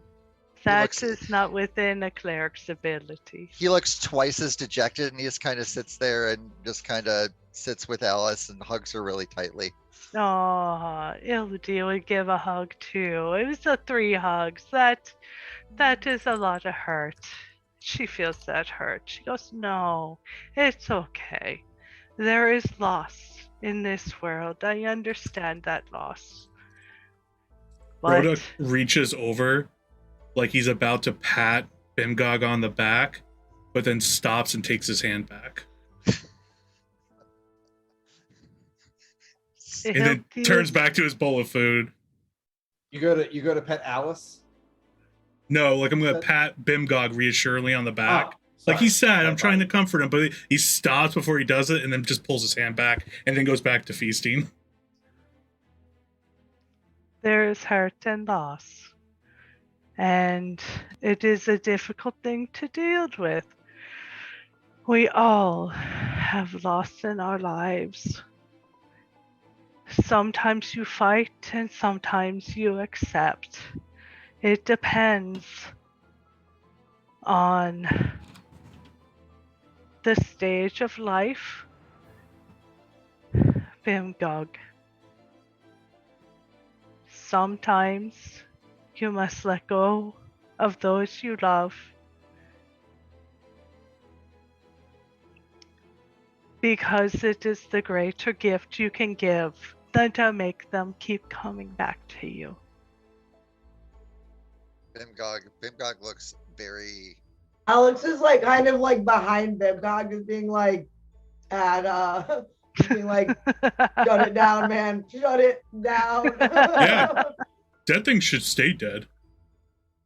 It is not the Anyways, case Hildy, that dead so, should stay dead. dead. You accept. know, we can talk about dead and not dead and other forms of dead later. Is there So, another Hildy, dead? where are you from? I mean, I am from the 10 towns. the Den Town? Bjorno can tell where I'm from in the 10 towns. Yes, You've been with him for a while. You know where he's from, right? Oh yeah. No. I just didn't know if you had like been in a different place recently. You know, you guys were separated for a while. I don't really know. I want to hear from yeah. your perspective. How'd you meet Oh. Hajime, the technomancer? That is part of my job. I was in the shoot. You were just a guard in Evening Star. Hajime had been known in the town for his crafting ability. He showed up a few months ago and seemed to immediately fit in. Do you say the name of the town? Oh, so you were an Evening Star for a bit. Yes. It's a delightful Wait, Bjorno, town. are you from Evening Star? no, we were. I'm not from Evening Star. I was just there. Right. As you can see, by the way, she's already halfway through the bottle of vodka. Hildy and I hail from the Ten Towns. We spent a great amount of time in Bryn Shander and traveling here and there. So how do you like our Evening people Star are then? nomadic. Hmm? How do you like Evening Star? It's beautiful. It's a It's pretty a good good town. town. Yes. It's a pretty good town. Yes. Awesome. Well, we were heading there to try to handle this soul sword situation thing. I will go. Yes, I will go back with you. I was called back. Oh, So well, okay, cool. Yes. That's all right. That's great. Another member of the road trip. yes. I have Yeah. Tiny Man in my sword. Oh. Okay. You know, it's the one we're trying to get out. We gotta. Oh. It's a jailbreak resurrection situation. Okay. Again, you know what? Let's just pack up the wagon and get on the road for the day. You give me sounds- more sounds like information a as good- we travel. Yeah. Okay. And I'll slip Bimgog a bottle of whiskey. Baruch will hitch all 4 horses up to the wagon. And while he's doing it, he's talking to them.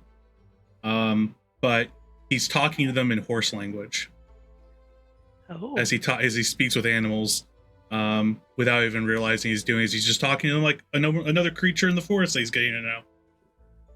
Like, I'm Bimgog. One of them turns to you and goes, "Do you have any carrots? Oh yeah, there's lots of carrots in the wagon." I really love carrots." I go back and give him like 5 carrots. He's just so happy. He's ecstatic. He's like jumping up and down, essentially. I find out what all their favorite foods are, and I get that for them. I like carrots, and this is Clyde here. Clyde likes Clyde. apples. I'm Broduck, Hi, Broduck. and I give him an apple. He chomps down on it. I feed all 4 of them, and then I hop in the back of the wagon. Okay. Now Anyone else? I'll sit in the front of the wagon again. Okay, back on the road then. Yeah, I get in the front Southern- of the wagon because I feel like Bjorno and Hildy will want some time to have discussion time in the back of the wagon. So The southern style of clothing suits you, Hildy. And Okay. Bjorn, he's blushing. You guys do figure out a way to tie the stagecoach onto the back of the wagon to essentially tow it behind you as well. Oh man, we have a train going. Now, if we can only Okay. make it all fly. You have died of dysentery. You guys come I've- to a river. Oh no. Will you fjord it? Oh. I see many big caravans like this before. They were really hard to raid, but I got lots of good stuff from them. Oh, Broduck, that's not good. Not good? Not good. Is to hurt other people for the gains. No.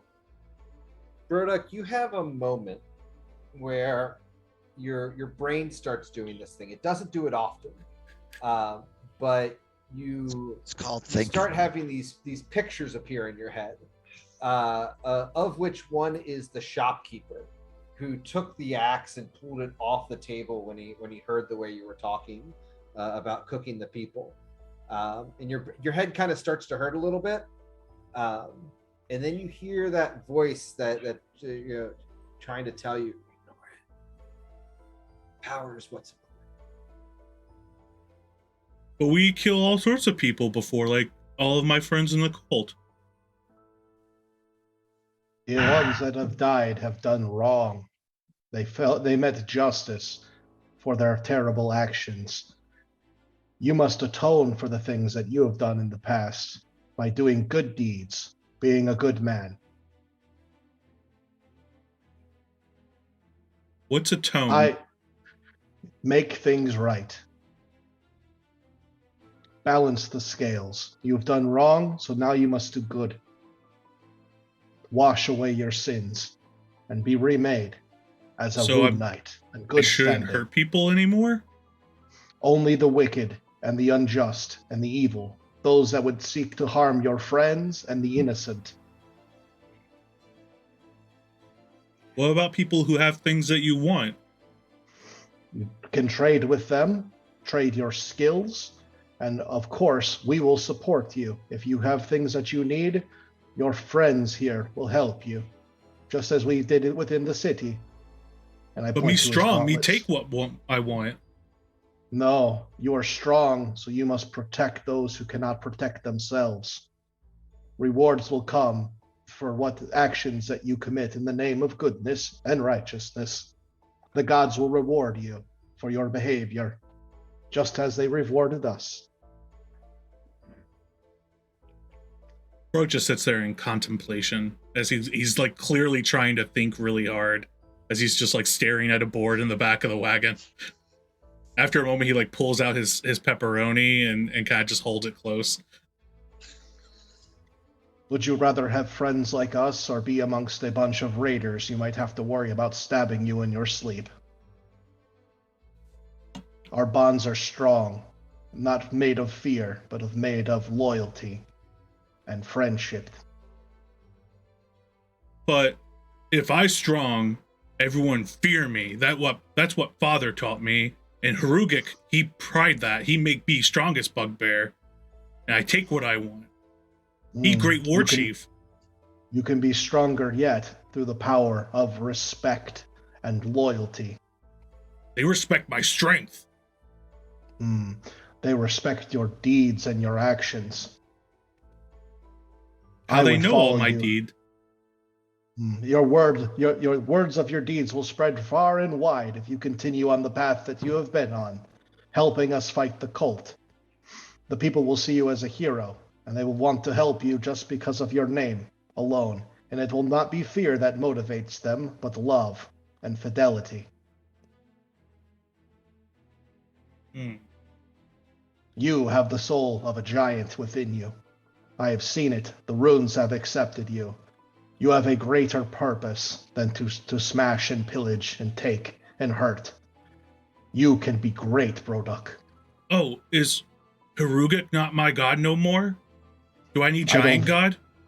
I don't think that you need to follow Harugik any longer. No, you should seek out a god that fits you. He greatest war chief bugbear. He big strong all. Best god. There are others, I think, that would be more worthy of your devotion.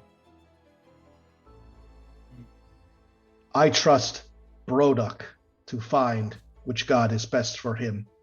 Me leader. I can help you. Hildy can help you. But you know about search. gods, Hildy? What? Do you know about gods? Yes, I know about gods. I found my god through travel and search. You know all gods? What? Do you know all gods? Of course not.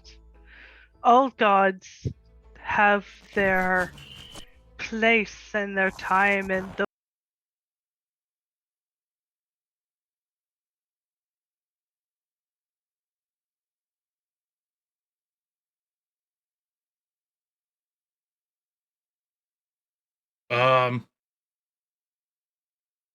God with your soul.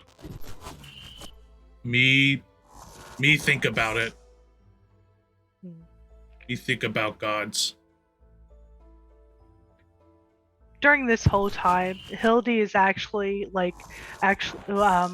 working on Alice's hair and brushing it out and styling it, if given the chance from Big Gog.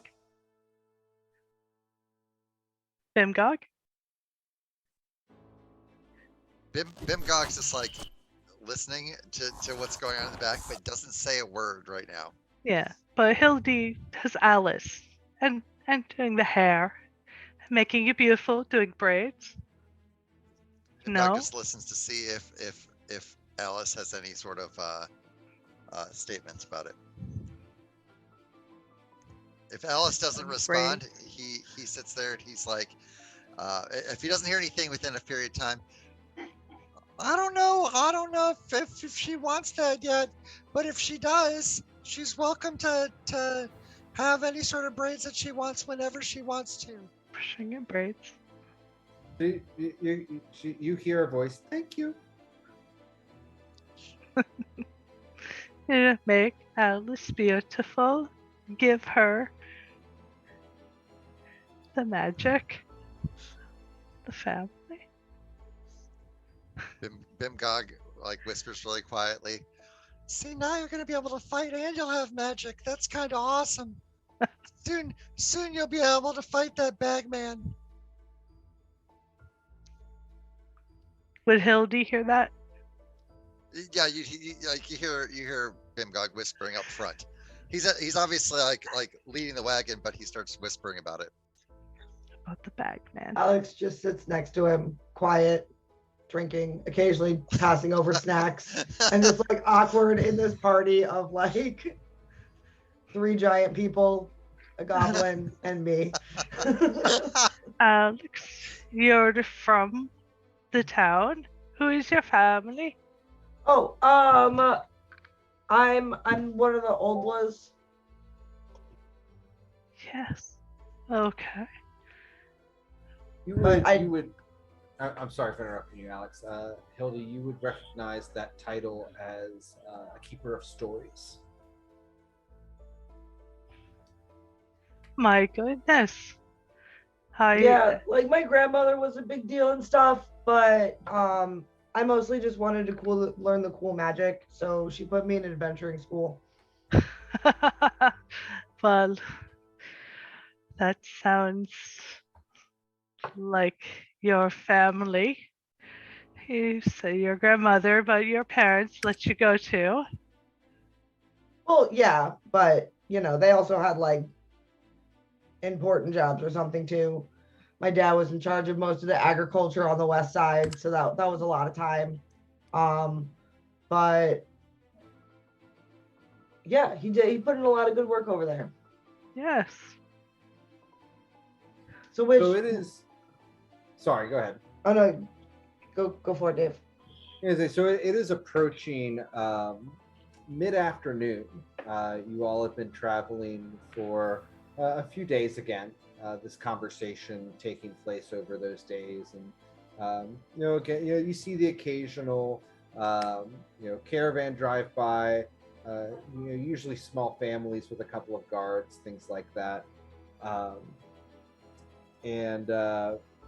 I'm going to need a perception check from everyone in the party.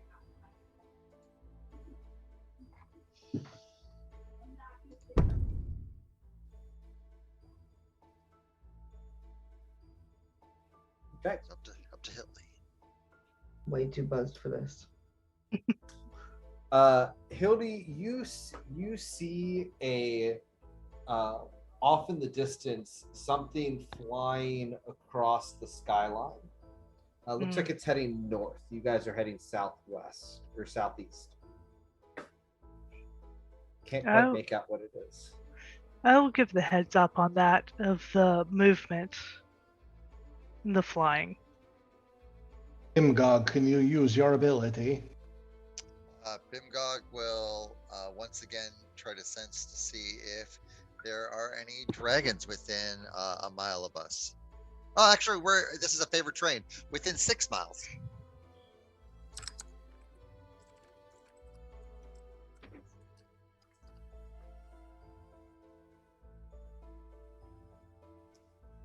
Yes, there is a dragon within 6 miles.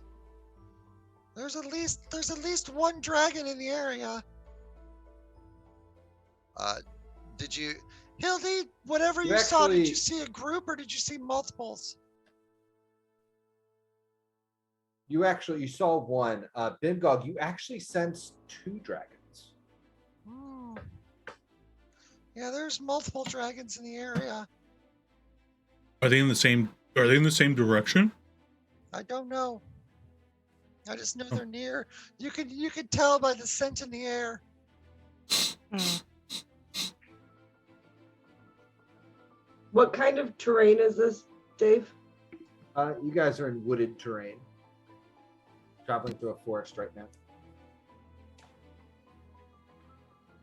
I will also ask, has Bjorno given Hildy all the information in these multiple days and given updates on what's going on? Oh yeah, he's totally gonna spill the beans. He's kind of pedantic. Okay, so I'm up to date. Okay. Dave, I'm gonna try to make sure, since we know that there are dragons in the area, I'm gonna try to direct the wagon to be under tree cover the best I can, to try to Okay. keep us as obscured as we can. I know I know we have a wagon and we're trailing a wagon behind us. It's not going to be perfect, but I'm going to do what I can to make sure that we're trying to stay under canopy and whatever, just Roll to me try a to. survival check. Can I That eat him? is- Yeah. Yes, you can eat it.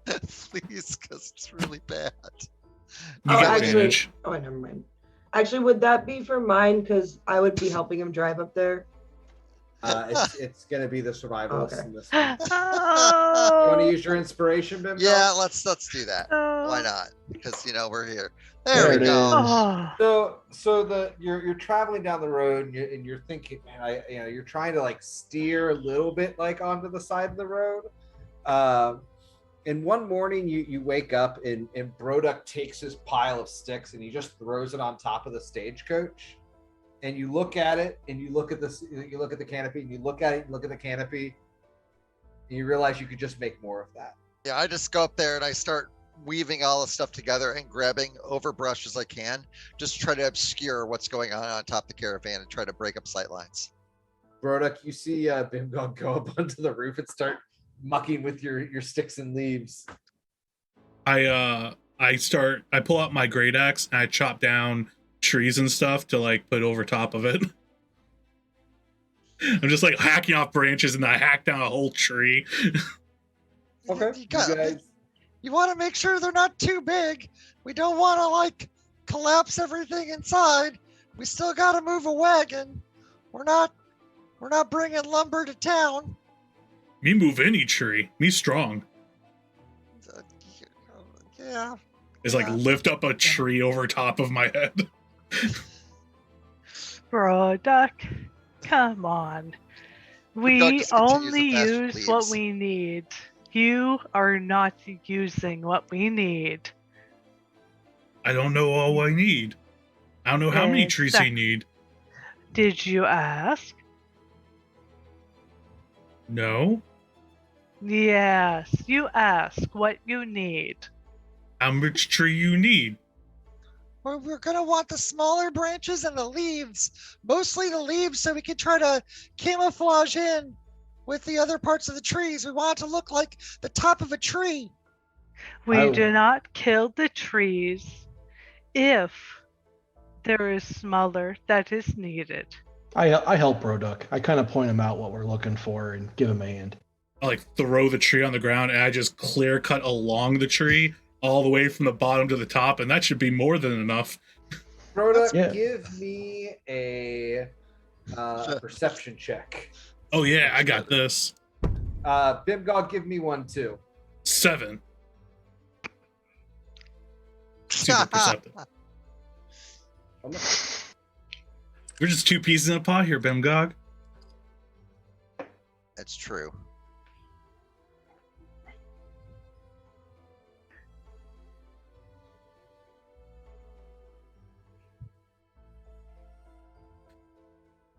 Angry squirrel attacks. Everyone roll initiative. Ah!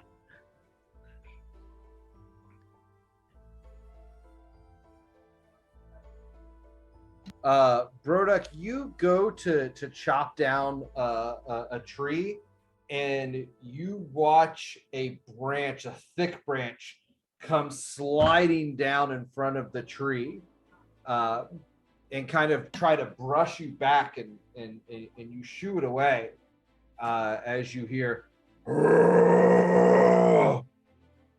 "What are you doing?" This is my tree. As one of the larger trees nearby suddenly uproots, and you notice the branches moving. You're desecrating these trees. Bimgog, you need that tree? No, we don't need that tree. We're sorry, Mr. Plant. We're not trying to desecrate any trees. We're trying to teach him to not do that. It takes you watch as these large hands go impaled into the earth, and you watch as the trees around you suddenly all start moving in the same way. Why are you here? Can I recognize which tree is talking? Yes, it is very obvious. It is a huge plant. Roll me a nature check if you would like. Sure. Anyone else who is proficient in nature can also roll. Bimgog, you know that this is a treant. Broduck, you have heard stories of the times that people have been chopping trees down and later ran away claiming that the trees were attacking. Pull out my great sword. No, Broduck, we don't need that. I walk over to, I basically walk up like I'm having a casual conversation with this tree. We really mean you no harm, and we're trying to get through the woods. We're basically going to my friend Alex's city where she's from. But we're basically just trying to get there. But there's dragons in the area, and we're just trying to make sure the dragons don't attack the wagon. Is there a way you can make sure that the trees would cover us? Because then we wouldn't need to. Look like a tiny orc. No, I'm a goblin. He does look like Tiny Orc. My name's Bimgog. What's your name? Bimgog literally reaches his hand out like to try to shake. There's like a little branch nearby that you can kind of grab. Yeah, Bimgog just gently grabs it and gives it a little shake. My name is Wind Song. And it's you a pleasure in my grove. Are you a druid? I am a treant. Oh, I totally forgot that treants also have groves. That means you protect this forest. Yes, and you've been uprooting my trees. No, we're very, very sorry. Bimgog goes and hugs the treant's leg, even though it's like a fucking, it's a tree. You treant? Give it a hug. These are good. They protect the forest. I didn't go to school either. Hildy, not treant. Hildy does make a presence on this and says, "My brethren, I just acquired. They do not know about the peace that they should. Eldath is of the giving of peace. We wish to just go to our home. They are fools. We wish to just pass. They are just fools. You must speak with he who guards the trees. We shall." And he reaches down and he starts trying to pick up your cart, but notices that the horses are attached to it. And he kind of leans back, and you watch as all of his leaves shake, and you hear like a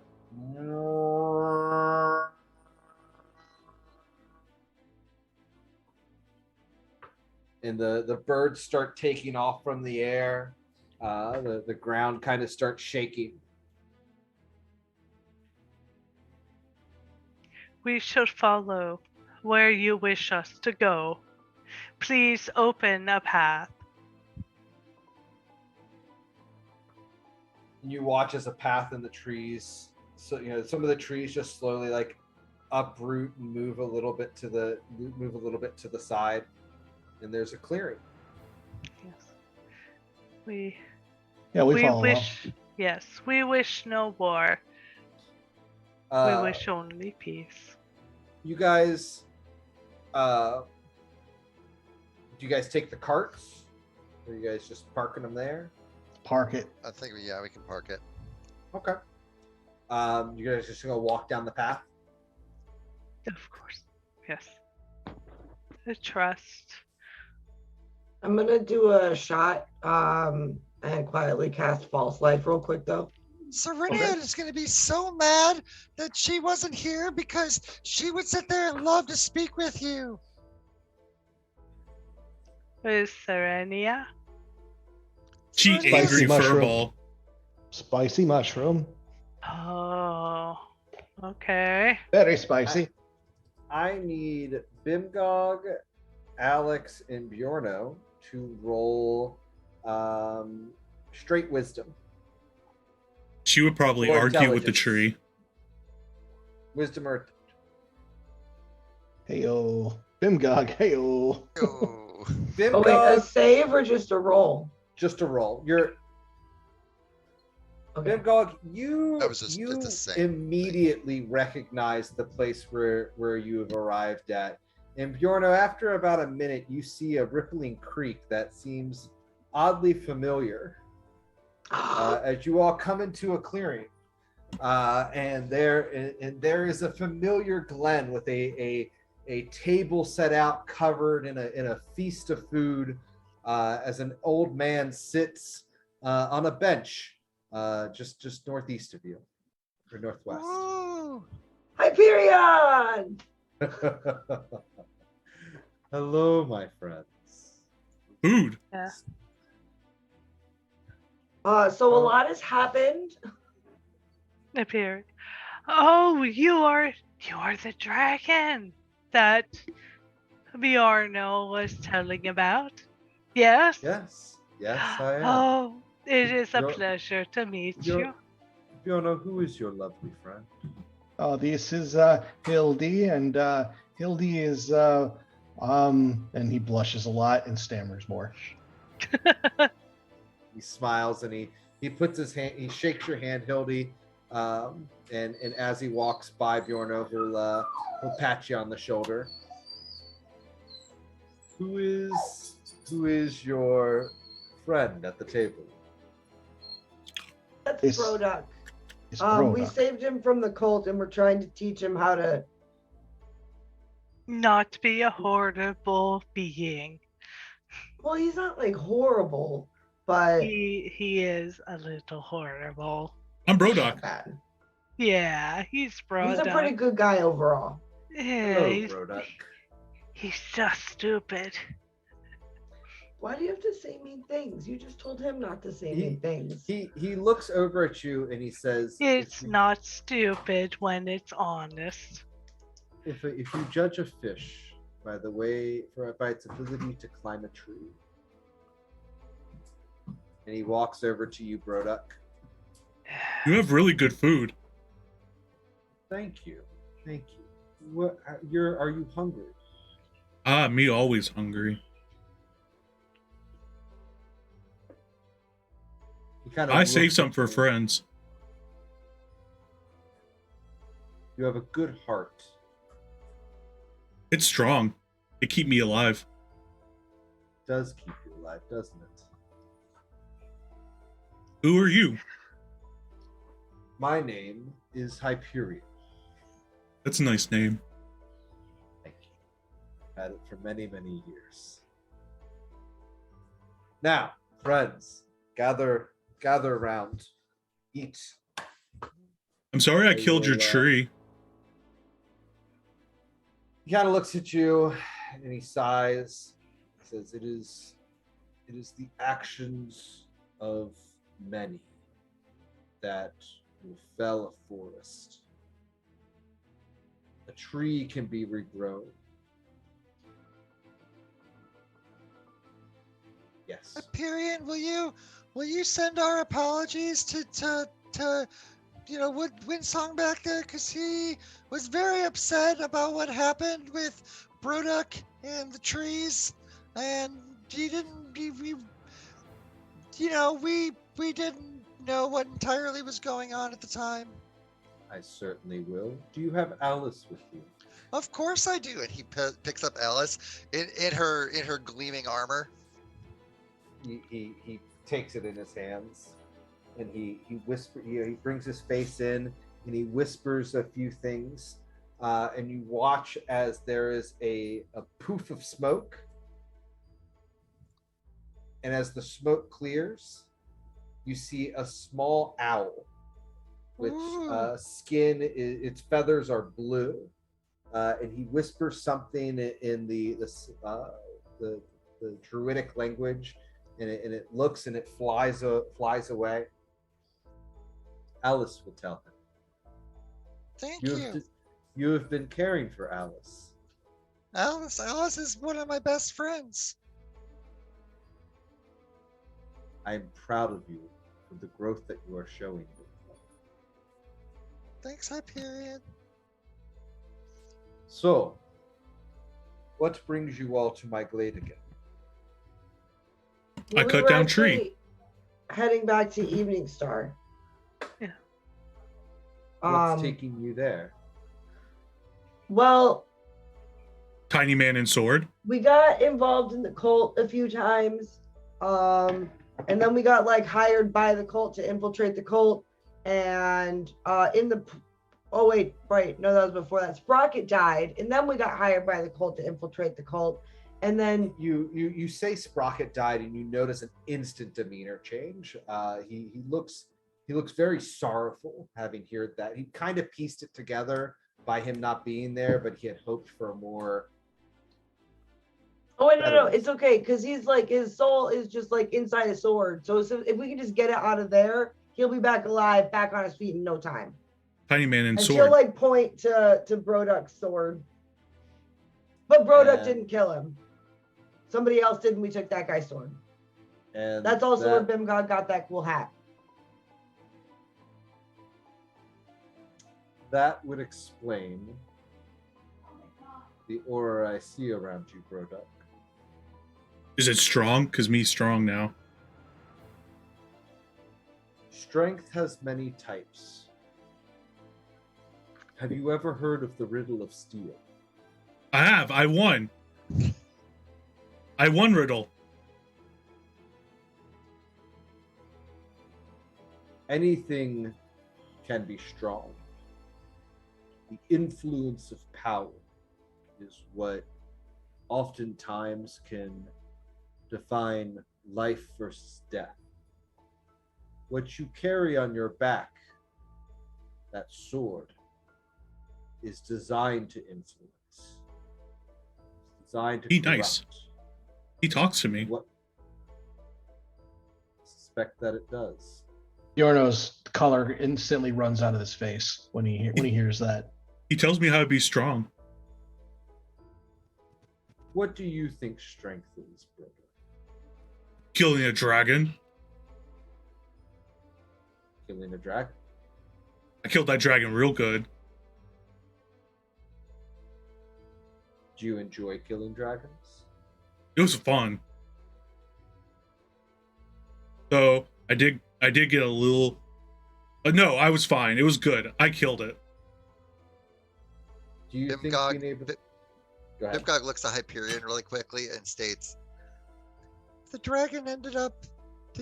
white dragon ended up attacking us. We were trying to provide trade with it. Now we're gonna kill all dragons. Yeah, we tried to, but he wasn't having it. It was a bad day. All dragons. That's what I think we do now. I not know. No, Talus not telling me what to do after. You don't have to listen to Talus anymore, first of all. And also, it's Oh, not yeah, I'm all leader. dragons. It's just the dragons that try to hurt us. Broduk, What? you know that not all dragons are evil. Me never met good dragon. Yes, you have. Is Talus a dragon? Tap. No, this guy's a dragon. You dragon? And you see a shimmer of gold in his eyes. You not look like Have you- dragon, I see. He You takes small. He takes a step back, and you all watch as he. Let me see if I have a miniature for it. Brooke falls out of his seat backwards. Yeah, basically the glade is taken up now as he turns into a great worm, ancient gold dragon. He is wrapped himself around the encampment, and his head ends up next to you, Broduk. Or like instinctively puts his hand on the handle of the sword as he loses it clearly Brooke is afraid as he's looking at this gold dragon. It's okay, Broduk. He's not gonna hurt you. So you don't have to hurt him. You know, hurt me? I have no reason to hurt you, Broduk. You hear that voice though, and it's telling you, strike him down now while he's vulnerable. You're not vulnerable? Huge! And he changes back into his human. Take my hand off the handle. Actually, speaking of dragons, though, do you have like a neighbor or something? Because Bimgog said there was 2. Some dragons have been very active. Oh, They I thought know there was better going than to be baby black dragons. How The are the eggs babies. doing? Where are the babies? They are in the lair. Ah, Are they hatched or are they still sitting? They are hatched. babies! Did They you are- did, I did you would decide to go for said the triplets same or one thing, at a yeah. time? They are like Broduk.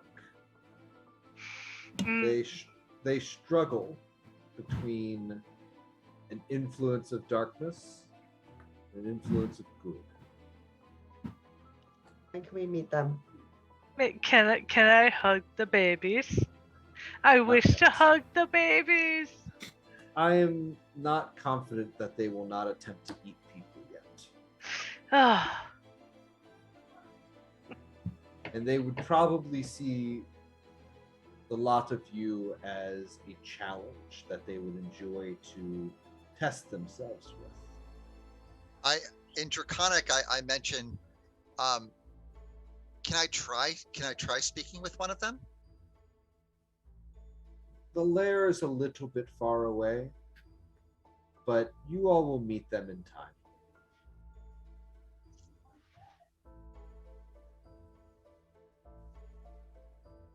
Now, he accepts that. Yes. you all are heading to Evening Star. Yeah. Yeah. Yes. What So, takes I you figured- back there? Well, I figured someone there would know how to bust Sprocket out of that sword. Jay knows people that are pretty good with those like artifacts and stuff. Starts I thinking. think this group needs to see the end and what consequences to the actions that have been taken thus far have wrought. That is why I go to Evening Star. I do not have any hope left for Sprocket or anyone else that has fallen. It is time to let go. Yes, where's your bird? Bird fly off with chicken lady. Well, he's not like dead, just in a state of dead. A Bob- vampire has claimed Bob him. poked his beak into things that it didn't belong, and now he's a vampire. But he seems happy with it. Be very happy. Sorry. I'm sorry for your loss. Yeah, no, it's actually super sucks. It will be For harder sure. still when I must grieve him from this plane and release his spirit so that it may find its way to the halls of the Allfather. That will be harder still. He goes, he will not find the halls of the Allfather. He will die. He is an abomination now. Hugin has a noble soul. I All right, believe can we that just it can like be stop reclaimed. talking about Bob like this in general? Like all this is making my stomach churn right now. He's an abomination. Yeah, no, you didn't even know Bjorno. him. You didn't No, even I know hear him. the stories. He is an abomination now. Oh, okay, but like, can you just like keep that inside of your head and not say those words out loud? Like, don't No, like. Bimgok, Alex gets up and walks I away will from the table. speak honesty. Alex walks away from will- the table and goes and sits in the hot spring, and she's just like, I'm not gonna listen to people talk about Bob like that. Bob, I know good. He that- eat my food. I know that you're ready to let go, Bjorno, but I look at the group that we've assembled. You've all befriended a goblin and a bugbear, and there's lots of people that have given up on all sorts of us. And I watch how you struggle with Broduk every day. In fact, we just can constantly struggle, and I know that people struggled with me, but I don't give up on people. And I don't give up on these circumstances. And I don't believe that hope's ever gone. It might be something that is beyond our purview, whatever that exactly means right now. But that doesn't mean that it's going to be forever, because there's friends we make like Hyperion, and we don't even know. There's just some guy with a stick in the woods, and he's a gold dragon. Or we walk into trees and all of a sudden they're alive and talking to us. We have no idea who can bring back Bob and make Bob not a vampire, and who could get Sprocket out of the sword and basically punch Hygemi in the face for making inferior products and all this stuff. Here, here. There is hope for all your friends. Bob would be much harder. As far as the halls of glory and death, I do not know those answers. But there is someone, I believe, in Evening Star that could help you with Sprocket. His name is Rowan Sparks. He is a master artificer, and I believe he could take a crack at that artifact for you and the extraction. Now, Thanks, Hyperion. you all should rest. And you watch as like there are some treants like slowly guiding the horses into the clearing. Please make use of my glen. I will offer you all counsel, and at the end of your stay, I will take you the rest of the way to Evening Star.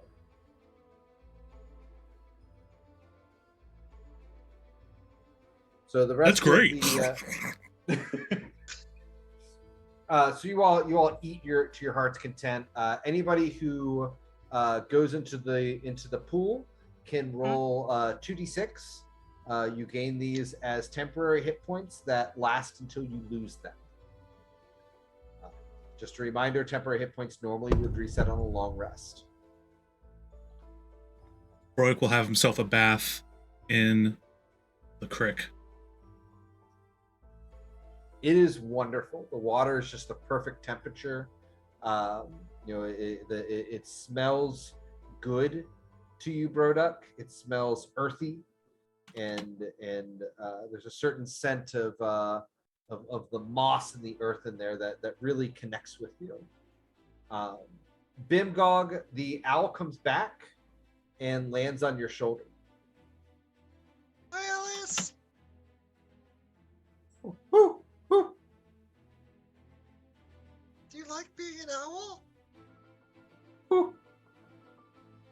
don't speak owl, but that's cool if you like being an owl.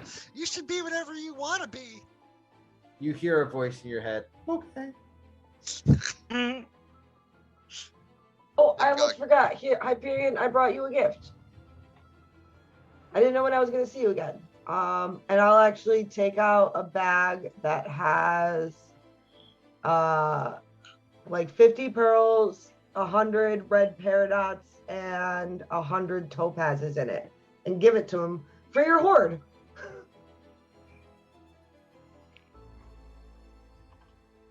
Or, you know, whatever you want to do with them, because, you know, you're good at spending things that I am probably. He looks at them and he smiles. Roll me a knowledge arcana, and you have advantage on this because it has to do with dragons. That good tribute.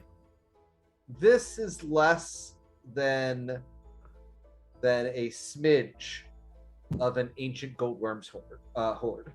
Okay, but a single drop raises the ocean, so he looks at it. He will accept one of the pearls, and he takes it and he sticks it in his pocket.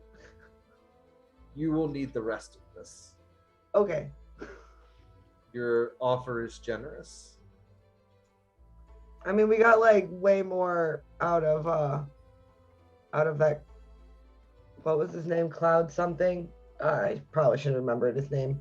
His name was Cloud Chaser. Cloud Chaser. Yeah. That's where it came from. He was a pestilence upon the land.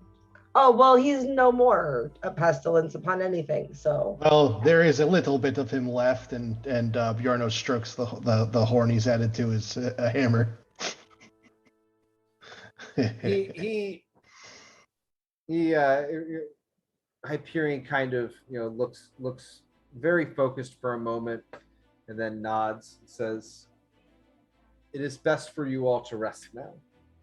I will keep watch. If you have any needs, please let me know." So much, Hyperion. I fall asleep in the pool of water with like chicken bones floating around me.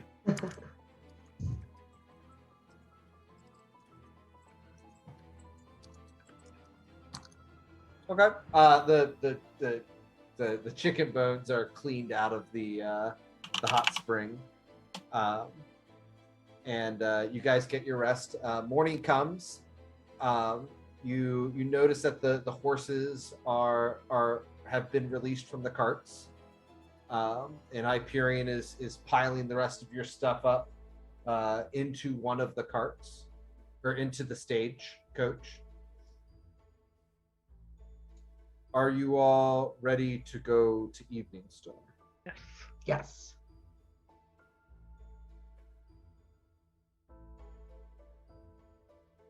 Yeah. I would suggest you all place yourselves in the stagecoach. Bjarno's gonna hop in, but he's gonna offer Hildy a hand. Hildy giggles. A little bit, but she doesn't want Bjarno to know that. Hyperion will transform into his dragon form. Alex, you actually notice he lowers his head near you. I'm totally gonna climb on top of his head. Yeah. Okay. I'm gonna totally ride on the dragon. Once everybody is inside of the stagecoach except for Alex, you feel his muscles tense, and you watch as he takes flight, and you all feel the cart lurch up into the air, almost as if your stomach was lifted up around you. And you take flight, and you're able to see the world around you, the forest glade that you were in. You see some familiar sights as you're traveling, and you start flying faster and faster. Are you guys watching out the windows? And as you're going, over the woods, you see the mountains approaching, and you feel another lurch as the wagon the dragon goes even higher, and you see the clouds whipping in and out of the windows around you all, until you finish only a few minutes later, coming over the mountain range, and you feel Hyperion begin to circle, and you see beneath you a small village, maybe 10 or 15 buildings.